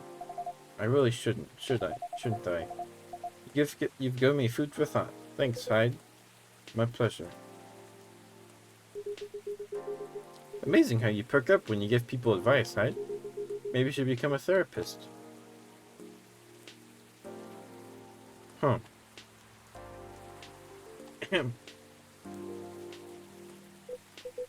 Gee, thanks for the vote of confidence. I did say I might become a couples counselor, but I agree with what you all implied. I don't think I'm quite tactful enough for that. Are you looking to change careers, Hyde? He's bored of modeling. Finds it too impermanent. Wants to leave a mark. Wants to have fun. Just a very quick summary. Oh, I see. Well, is there any way you can make modeling fun again? I don't think so. Last time I had proper fun was maybe 20 years ago. What happened then? I was modeling a capsule collection for a young designer, and she wanted to take her own pictures. She got a studio, lugged the outfits there, found someone to do the makeup, then she whipped out an old film camera, a proper relic. I hadn't seen one like it since the 60s. My granddad has an old black and silver camera with 2 lenses. Was it something like that? Yep, exactly like that. She said that she preferred it because of the way it captured the light. Also because it was a slower experience. Something that would allow us to connect more. At first, I didn't think much of it. I started doing the usual posing, switching, posing some more. But something felt different. Then I realized what it was. Most of the time, we were just talking. We only took a picture once in a few minutes, if that. Is that unusual? Yep, most fashion photographers take dozens of pictures in a row. I felt a bit sorry for her, to be honest. I thought she didn't know what she was doing and that she was wasting her money. We had a great time and we got kind of friendly, I guess. Because at the end of it, she let me use up the remaining exposures. I fooled around, shot some random stuff, and one portrait of her. Then she suggested I come with her to her darkroom, which is how she developed the pictures and how they came out. You do always have a fondness for dark places. Heh, comes with the territory. But as for the pictures, well, they were gorgeous. First of all, I looked really like me, you know? A me I could recognize. But that's not even what stuck with me the most. It's the care she put into processing each frame, working each picture through the chemical baths, hanging them, drying them. It was like watching a magic ritual. In her portrait, when she saw it, she got a bit emotional. She said she was used to being on the other side of the camera, and it was the first time she really liked a portrait someone took of her. Ah, I'm in a weird place these days. It's not like me to tell these kinds of tales, or to launch into soppy monologues, really. Just forget it. No, I think it's a beautiful story, and it gives me an idea, I think, of another career for you. Please share, Lua. You'd be doing us both a solid. Go on, then. Maybe it's because I've looked at so many of them recently, but apparently, film is making a big comeback for wedding pictures. It's what you said. It captures the light beautifully, and it's a more personal, slower approach. Maybe you could try that? Who, me? No, the other vampire who's looking for a new line of work. I think you've got the wrong guy here, Lua. I know I'm distinguishedly sentimental these days, but I'm not that far gone. Attending one wedding gives me cavities, let alone several per month. Oh, well, forget about that. No, don't forget about it at all. It'll be perfect for you. Come on, Hyde. I know you like to play strong and sarcastic, but you are sentimental. And you love to chat people up. You'd solve all the bridesmaids' drama and offend the parents. But most importantly, you do something for these people that they'll never forget. They'll look at your pics their whole lives.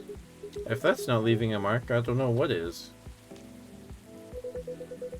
You're assuming they won't get divorced. I don't know if this is the right topic for Miss Lua. It's alright. I know some marriages ended in divorce, but that doesn't change anything, does it? Whether a marriage lasts a few months or several decades. The wedding is still an unforgettable moment in someone's life. That career in the Mafia is really looking up. You're hopeless. I'm falling asleep on my chair now, so I'm gonna head back. Do whatever you want, you thick-skulled vampire. Just don't stay out too late, okay? Yeah, alright. That's my cue as well. I have some thinking to do. Maybe some talking. Thanks again, Hyde. And good luck. I hope your next adventure is a good one. It will be. Good night, Lua. Good night, Ketchup. See you later. Good night, you two.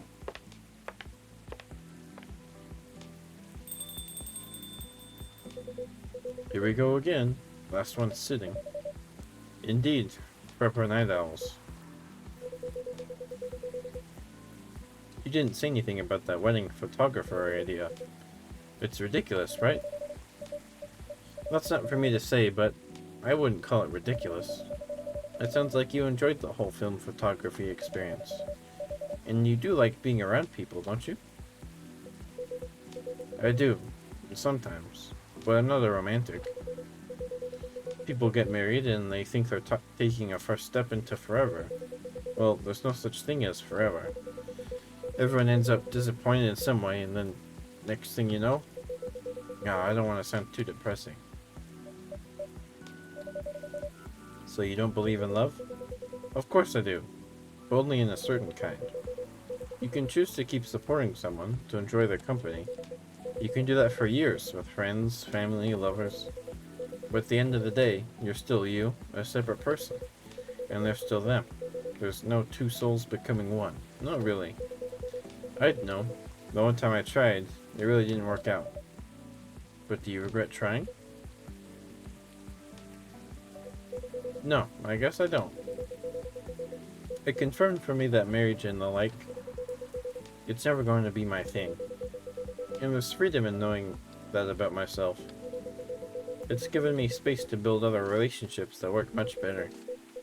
But at the same time, when I see people who truly believe it, people who walk into it willing to share their lives so closely, even if for most of them it won't pan out, there's something beautiful there. Like watching a butterfly fly too close to a flame. Or a flower bloom like it will never wilt. Well, in my case, I singed off my wings, but I'm still here. And on that day, or that minute, when I said we'd be together forever and meant it, I sure felt alive. If you know all that, then you must also know that it's something worth celebrating. It's something worth helping other people celebrate. You're a tricksy one, Ketchup. I'm too tired to fight your logic. Which means it's time for me to head back. Of course, Mr. Hyde. And I meant to say, I appreciate our one-to-one chats. I hope we can keep providing you with a comfortable space here. Oh, it's plenty comfortable for sure. Besides, well, it all boils down to this, doesn't it? The way time passes for me is very different from anyone else I know. Thank goodness, Gull is from a long-living species. But even then, he'll grow old before I do, eventually. The world will change 100 times, technology will die out, new technologies will come. I'll feel again the way I feel now. In a century, maybe two. And Lua and Gala won't be around to give me advice. The world won't wait for me. But you will. Am I right, Ketchup? That is very perceptive of you, Mr. Hyde. Hey, you've grown to know me quite well. It's only fair that I know you a little in return. I suppose that's true. So anyway, I'm looking forward to that. To continuing our story. It's nice to know that no matter how much time passes, there's always going to be someone here rooting for me. Thank you for your trust, Mr. Hyde. We'll make sure it's not misplaced. I know you will. And on that note, I guess I'm gonna go browse for some film cameras. What's the worst that can happen? Indeed. Take care of yourself, friend. And you as well. I like Hyde. The world won't wait for you, Mr. Hyde. But some of us will. Bitter heart. Shadows that will have you tried to hide.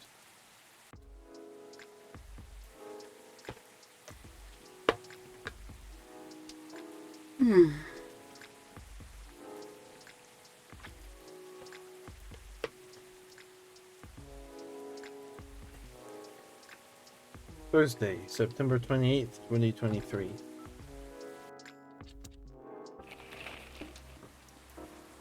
New image recognition tech confuses gnomes with dwarves. A review. Robots asked to give ultimate advice. Elven burnout is real. Here's how to avoid it. Avoid it. Good evening.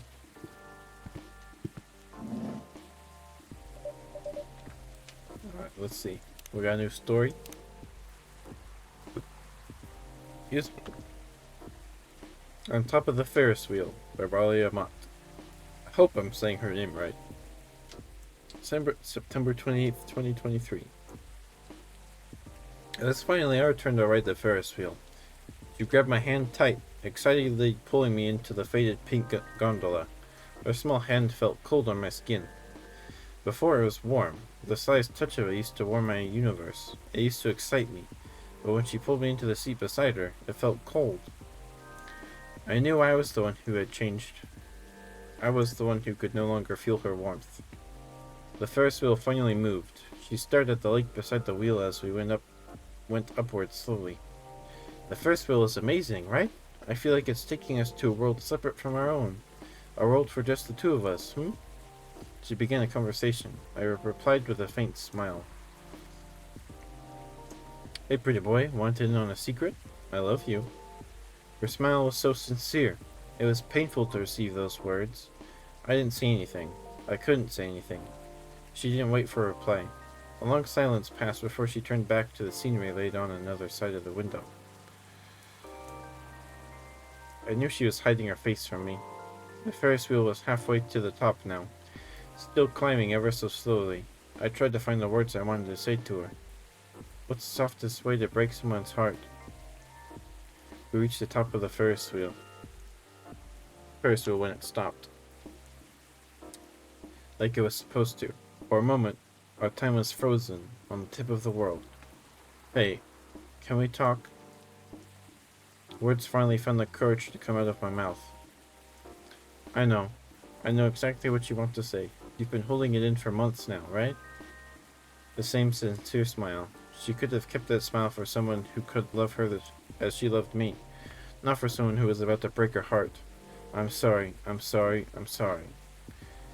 thought I was ready for this, but I was just pretending. Silly, huh? It's not. It's my fault. I'm sorry. She tried to fake a laugh. Her eyes were wet behind her glasses, bedewed by her tears. You deserve someone better, not me. I'm sorry. Hey, can you pretend a little longer too? At least, not up here, please. I cursed the universe for letting her love the wrong person. I cursed myself for letting her love me. The Ferris wheel creaked softly, signaling its movement, this time, downward.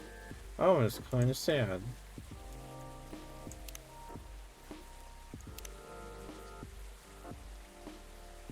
No delivery today. We'll resume tomorrow. I spent almost 2 hours checking on the mobile games in the App Store. The amount of copycat games are just staggering. Top of the morning to y'all. Hungover but feeling awesome? Girl always has her secrets.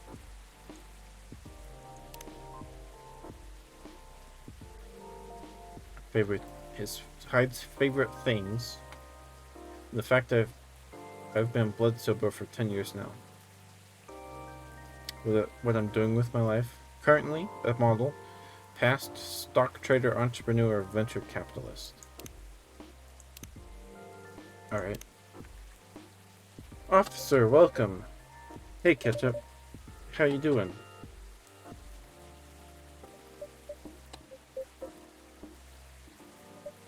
Officer?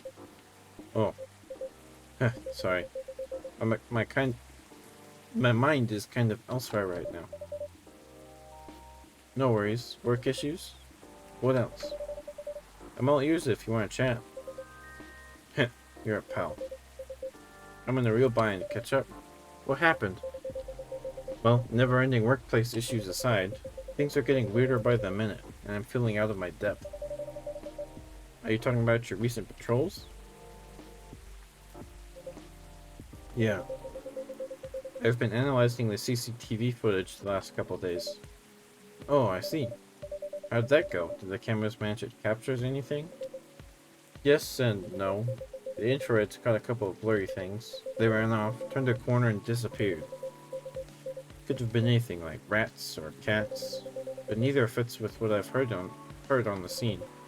The footsteps, you know, the laughter. But come to think of it, it sounded more like giggles. Giggles. Can werebeasts giggle? Not that size, no. Heh. Hi Thorn. Good to see you. I hope you've been well. Hope you had a good weekend and a decent Monday. Good to see you. Even if I could, it doesn't explain the footsteps, really. I see. So, what's next? I have some ideas, but they're just wild theories at this point. In short, I'm stumped. You know, Ketchup? I've been racking my brain ever since Miss Riona dropped that bomb about the fairies, you see. Oh, what about them? As it turns out, fairies was an umbrella term for many types of beings. Anything that didn't fit the known physical rules at the time was to be referred to as such. Oh, Does that mean banshees were part of the fairy folk? Heh, probably. Not anymore, though. It's an ongoing process, but the list is getting shorter. But back then, any sentient being that was even remotely incomprehensible was considered that. And that includes apparitions. Apparitions? Yes. Apparitions like ghosts. Ghosts? Ghosts! Oh, that's sweet.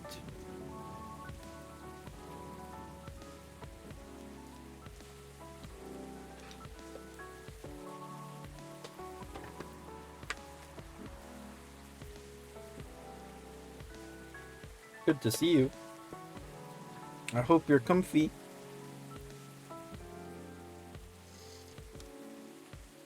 We'll probably call after this day, because my voice is getting tired. Doing better. I didn't realize you could actually like change the playlist. I see. What do you mean I see? Huh? Does it sound like a bad joke to you? I'm not sure I follow. But come on, ghosts don't exist. Do they? Because if they do, all I can think about is that damn tree now. Ah, right, the tree. Yeah, I'm kinda tired. We'll probably end it after this day or in like 20 minutes. Whichever happens first, I suppose. Does that mean it's haunted? It could be. Ech.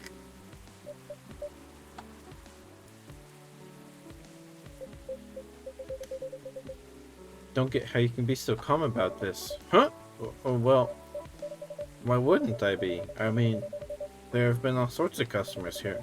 Some of them are so out of this world, even. Sometimes literally. You're right. I guess you're not the one who's being weird here. Don't say that. Everyone has their own peccalidos. If I said that word right.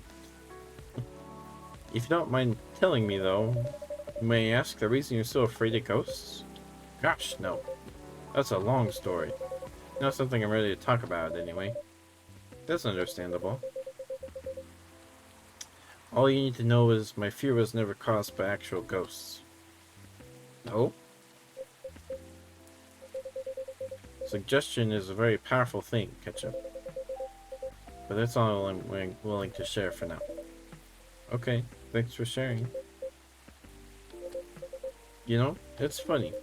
My grandpop was also very into this stuff. So is my daughter. They're like my opposites, very cautious and fascinated by the unknown. Or curious, not cautious. Not that I'm not, mind you.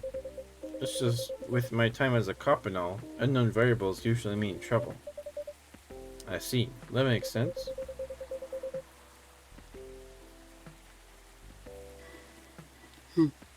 They're the kind of people who could see things from nothing. And I mean that in the best way possible.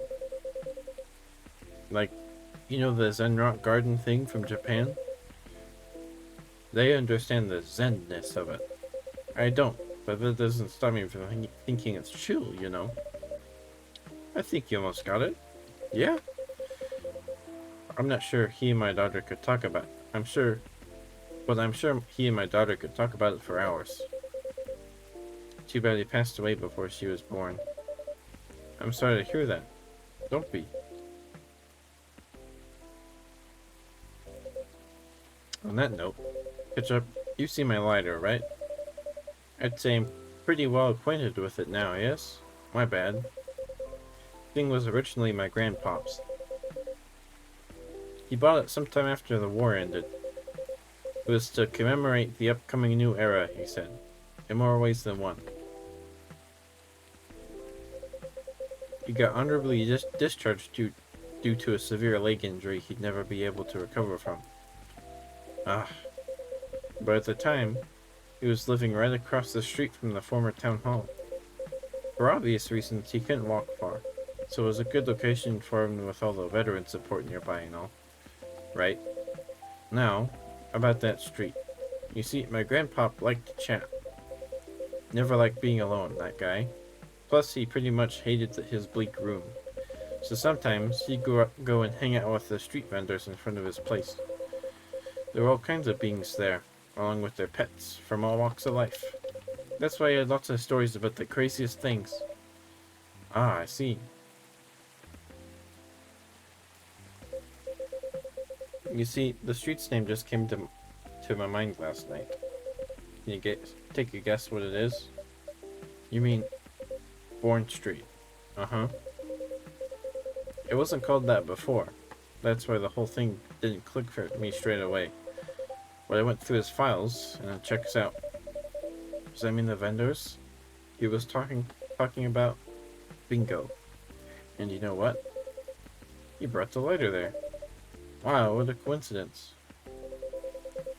Are you sure it's only a coincidence? What do you mean? Come on. Ain't no way they're just coincidences, Ketchup. Everything is lining up too perfectly, if you ask me. Uh-oh. Think about what's happened so far. It was my team that found out about the vandalism before they dumped the whole case on me. Then my car was hit, out of everyone's, right? Then my luck started tanking. The broken mug, the fan, the black cat. Just tons of weird stuff happened in the past week alone, you see, right? Then one thing led to another. My team was chosen to lead the investigation. And tell me, who's in charge of the case? Me. Then there's the Banshee Lady, your patron, with some information I wouldn't have thought about.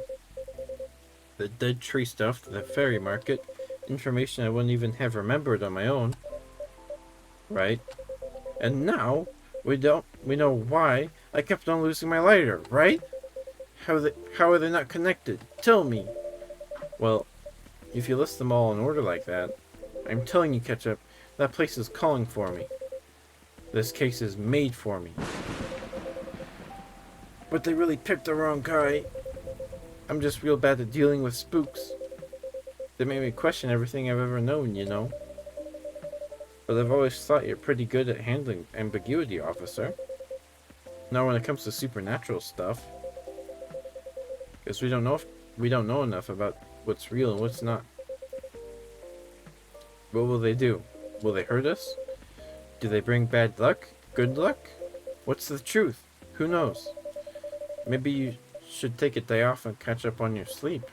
Huh? What's that? No, nothing. You know, another patron of mine suggested a documentary to watch. Yeah? The focus was on interesting drinks from around the world.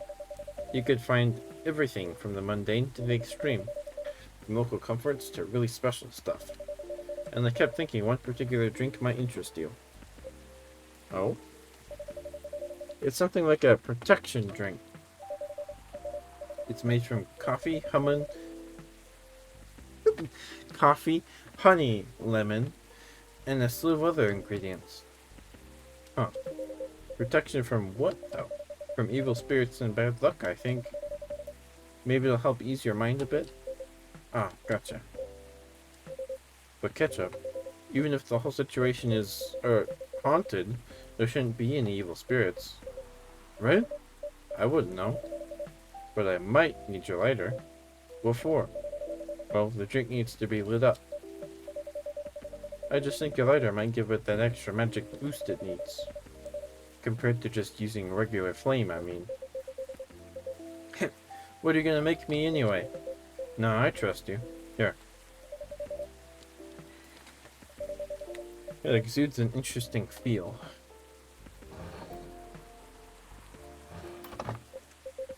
Okay, to make me this magical drink you've learned to catch up. What was it? Coffee, honey, lemon? Right?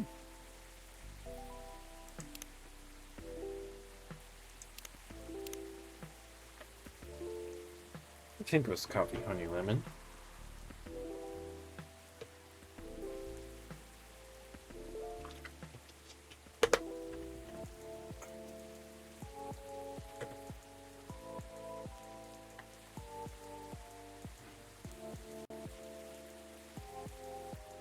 Yeah, let's go with that.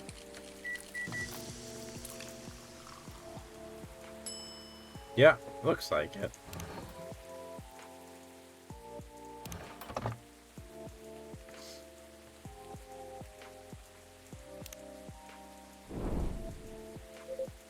Oh, wow. The drink does light up, huh? Yep, this is special just for you. So don't tell anybody. Roger that. Here you go. Oh, careful. Dang, Ketchup. This is really something else. You sure it's okay to drink? I have no idea. But I'll take responsibility if anything happens. Ha! Heh. I'm just being silly, aren't I? Sorry for bothering you with all this stuff, Ketchup. You even made me this crazy drink to make me feel better. Don't say that. I'm always happy to help however I can. Thanks. Man. At least with crooks you can actually deal directly with them, you know? Not the case with apparitions. Not with that attitude. Huh? Who's that guy? Everything can be caught with a little elbow grease. Not actual elbow grease. I won't make that mistake again. McQueen? Is that you? Hello, Williams. It's been a while. It is you. The surprises just keep coming this week. Let me go over there. Do you know each other? More or less. We were brunch buddies. Brunch buddies? Brunch buddies. I feel like I meant to say brunch buddies in the same serious tone. But I don't like to talk about it. I still get nightmares. I feel ya. I wasn't sure we were gonna make it out alive. We were truly the lucky ones. Without a doubt. I'll just take both your word for it. Good. Because I don't like to talk about it.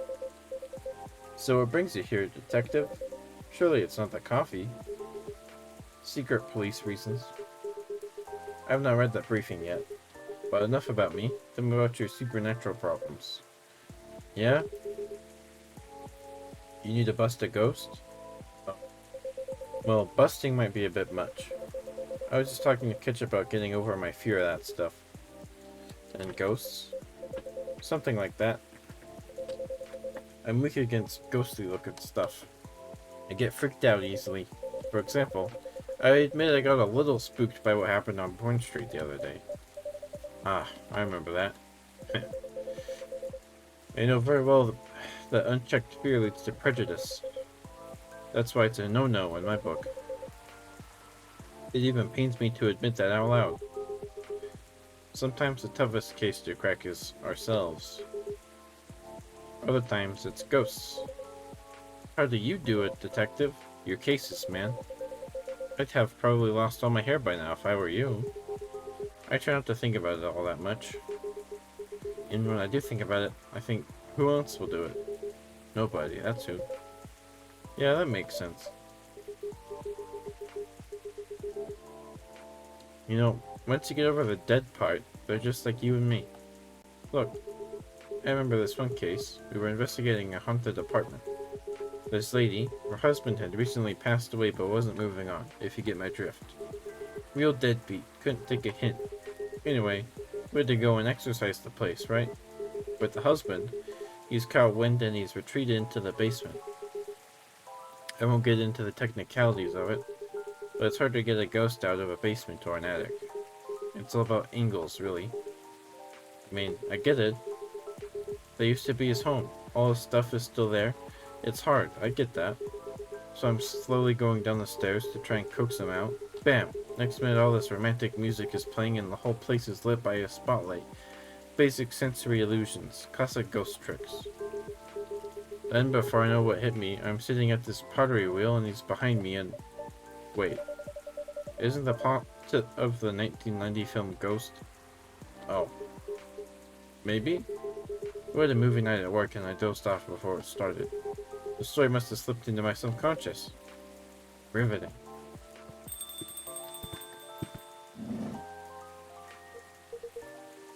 Hey, detective. Hey, people I don't know. Did you get your important errand sorted? I sure did.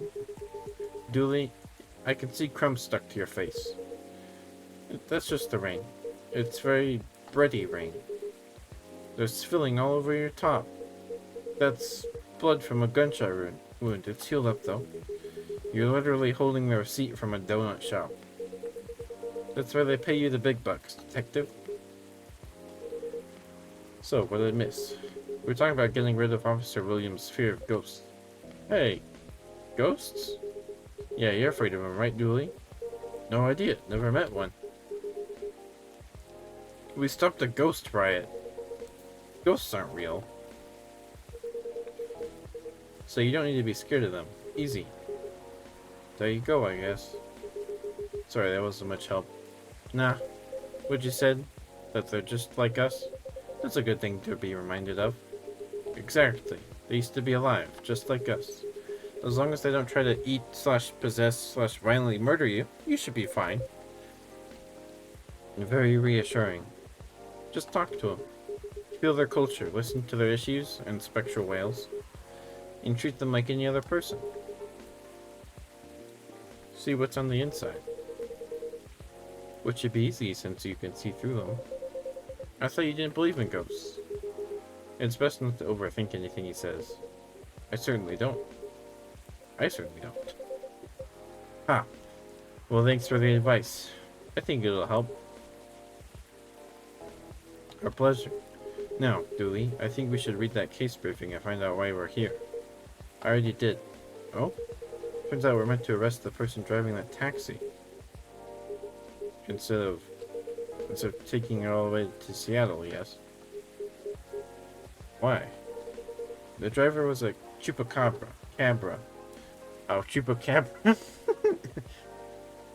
Ugh. Okay. Let's get out of here, Dooley. Good luck, officer. Thanks, McQueen. A lot. You too, Officer Dooley. Bye, guy. Good luck with your rat problem or whatever. Bye, Coffee Wizard. Take care.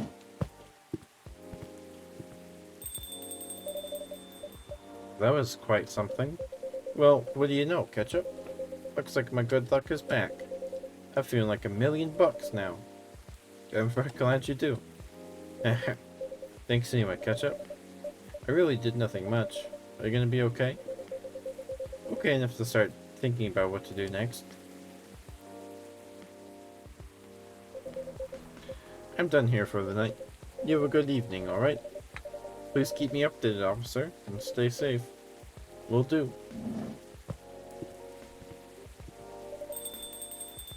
Alright then. Maybe we'll go check stock and...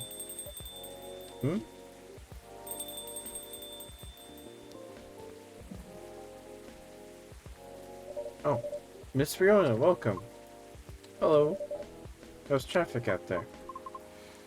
It's a mess. There's this construction work taking place on Leona Avenue. Oof. I can imagine the gridlock already. Fortunately, I have no deliveries to make today. That's great. I'm happy you're here. So, anything I can make for you this evening? I'd like something for my throat. I'd appreciate a cup of tea infused with lemon and a touch of honey. Tea, lemon, honey.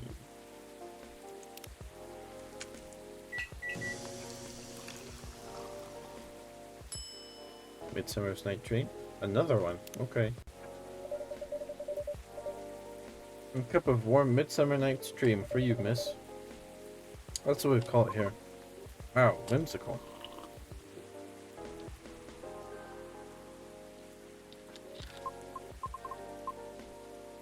It's wonderful.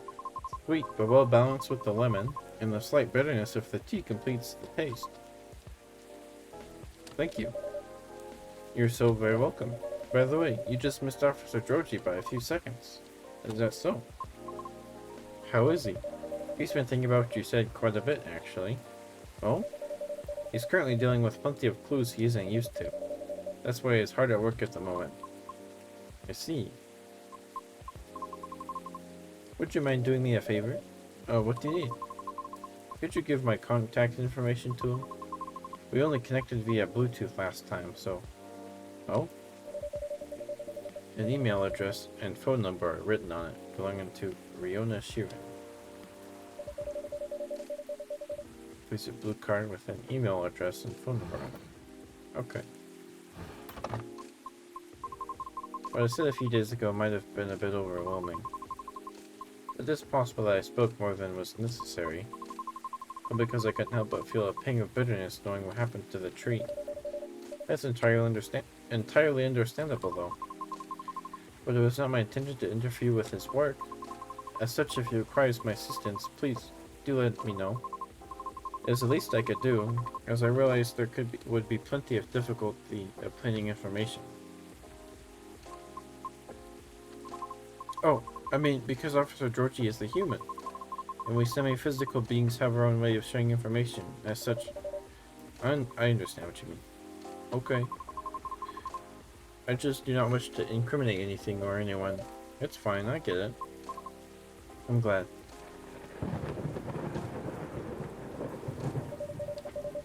I'd say you've already help him out in more ways than one. Hmm? Sorry, did you say something? I was zoning out a little. No, nothing. I'll pass this off to him. Okay, thank you. You're welcome. Bad traffic aside, how are you? Ah, to be honest, I've had a lot on my mind of late. And I don't know how to express it without sounding pathetic. You know I'm all ears.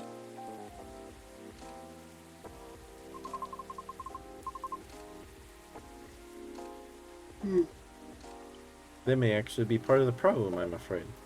Pardon? You know, I've held conversations with more individuals over the past week than I have in the past few years. Is that a good or a bad thing? It's troubling. Oh, I'm sorry about that. I don't mean it necessarily in a negative way. It's just, I used to believe that I had had a settled life objective. But I've been doubting it lately. How come? I finally heard back from Miss Rachel yesterday. Oh, any good news? No. Our fields are admittedly quite different, so I was not expecting much. However, she provided me with some contacts who may be of assistance, even though they had no direct connection to the audience I'm trying to reach. I see. She explained clearly why she thinks I should contact them, however, which I am thankful for. It's very thoughtful of her. So what's the battle plan? And why are you doubting yourself? In essence, the advice is to slowly increase my network to make myself known. Oh? Sounds familiar, doesn't it? You can probably guess my concern about it. I think so, but you could give me a refresher, just so I don't misunderstand. I feel like that would be a shortcut, so to speak. Right? She did, however, remind me of an important and humbling fact. What would that be? Well... Oh, but it's not guaranteed you'll get anything out of it, don't you think? Unless you're really, really sure the so-called shortcut is 100% gonna work. Because you'll have to do way, way more than just making a few calls and waiting for callbacks, you know. I'd say that's a decent impression of her. Thank you. After that, she told me a story about her early career experiences, both the good and the bad. Getting noticed is truly only the beginning. Then it is either a matter of letting your talent speak for you, or you get out there to develop connections with the right people. Even then, there's still no guarantee. After listening to her explanation, I respect Miss Rachel's determination. I can certainly see how it worked out for her. But then I was left wondering whether Mr. Lucas meant something similar during our first meeting. Right. I thought it all sounded familiar. Will you try her suggestion then? I don't know. Is it difficult? No more difficult than sending reels to every audition I've come across. And being rejected by every single one. But for some reason, I feel conflicted about it. Speaking of Mr. Lucas, he and I have also continued our correspondence. Although, perhaps it was more like a necessity? Did something happen? He was stuck? Pardon? Actually, he posted about it on social media last night. Oh? I might have seen it. Did you? I came across it when I was updating my schedule and responded out of concern. Then he called me almost immediately. He was loud. All sounds in order. And extremely drunk? Really? He denied it at first, but it was too obvious not to notice. He told me he was walking aimlessly, deep in thought, and entered Kerry Park without realizing he had done so. Must have been some deep thinking he was doing, because I think it rained pretty hard last night. Well, I wouldn't know. The bus to and from there is currently not operating after 10 p.m., which is why I sent him a message informing him of the fact, as he seemed to be unaware of it. Right? So he called to ask me if there was any other mode of public transit nearby. Would it have been easier for him to just call a cab? He told me he wanted to know the city better. At midnight? Why not? After all, you operate your business after dark yourself. Touché. Perhaps he just didn't want to go home yet. And I might be mistaken here, but I thought he doesn't like drinking. Wasn't it partying? Nevertheless, I think last night was quite different. It appears he had dinner with his team, and he needed the extra courage in order to negotiate with them about his proposed new direction. Oh. I see. I suppose it didn't go as expected? Perhaps. I know that feeling all too well. However, he said he will keep negotiating until they reach a compromise. That's good. Is it, though? Miss Rachel told me about the hoops she had to jump through at the beginning of her career with her teammates as well. Likewise, Mr. Lucas has to work hard to obtain approval from his team for his actions. How can I still be so positive? What do you mean? I just cannot picture myself convincing others to give me a chance like that. I almost wanted to ask, why do we have to be at the mercy of others in order to succeed or fail? Can't talent speak for itself? But if I truly believe that, with the number of rejections I've received so far, I should have stopped a long time ago, shouldn't I? Right. That's why it doesn't work that way. What do you mean? To let talent speak for itself, we would all have to be have the same standards. I see what you mean. Art would cease to be art if it were standardized, wouldn't it? However, doesn't that imply that everything still depends on the whims of the individual judging you at that moment? How does someone like Miss Rachel or Mr. Lucas manage to be fine with that? Perhaps it's because they don't see it as the be-all and end-all. What do you mean? Rather than viewing them as judges with the authority to determine their fates, perhaps they simply see them as hills to either overcome or avoid, if that makes sense. Just a matter of perspective as to where the power lies. But it's not easy to climb those hills, especially if you've never done it before.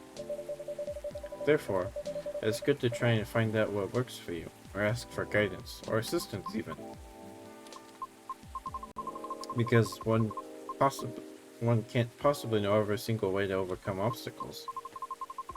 Or be able to safely recognize warning signs without first learning about them from others. Is that what you're going to say? I see. Still.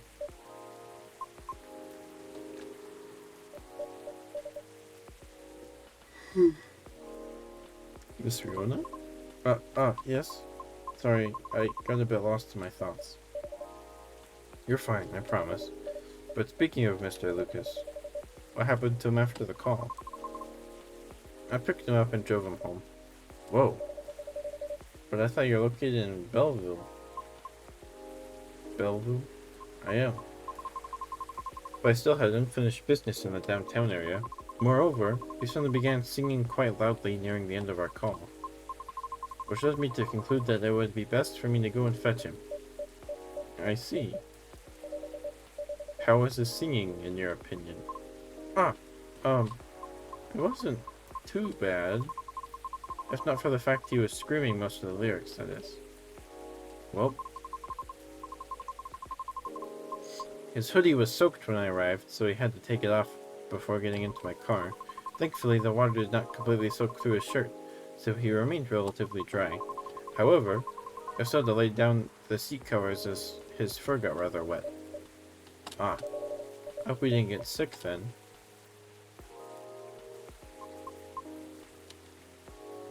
He did. I should go now. Alright, will you be okay? I have a lot to think about. Thank you for being patient with my concerns, Ketchup. No problem at all. Anytime. Have a good evening then, Ketchup. Come back again soon.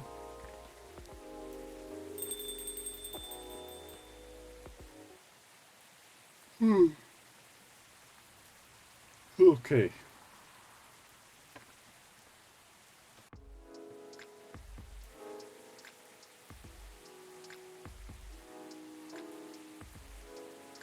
Friday, September 29th, 2023.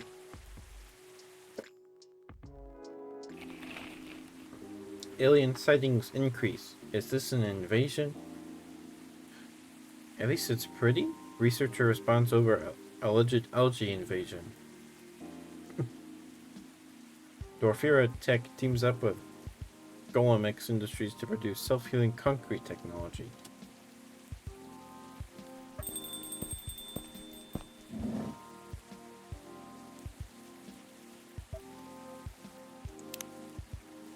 Save.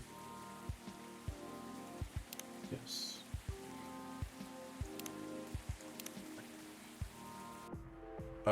If I don't have anyone else, yes, we can rate peanut butter. Let me see if who's live.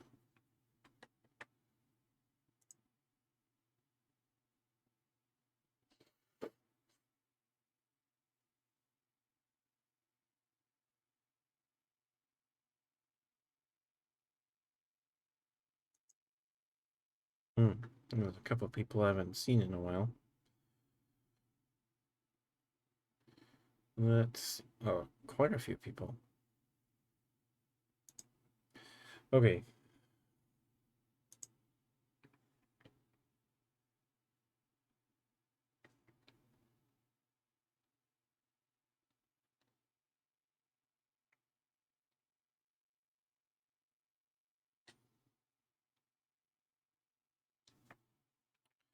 Let's see. I've got a few people. I've got someone that I haven't raided before that I kind of want to raid. They're playing Zelda. So if you don't want spoilers, that's totally understandable. I don't even know at what point in the game they're at. But I haven't been able to watch their streams at all.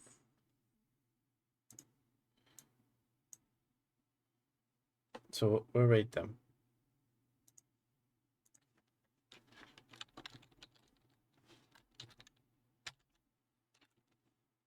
I think they mod for Sylvie. So. Oop. Okay. But thank you guys for being here tonight. I appreciate you all.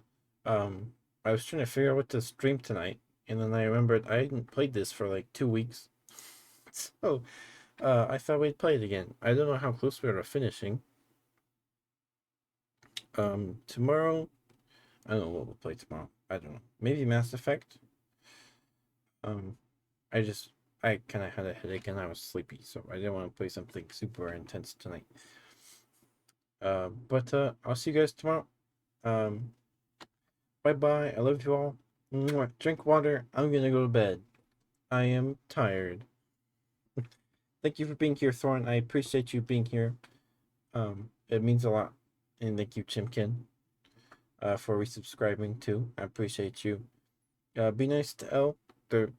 They seem nice. I haven't talked to them much, but they're great. I'm sure. Bye guys. Bye. Oh, sorry. Bye bye. Bye bye. Good night. Brush your teeth. Bye bye.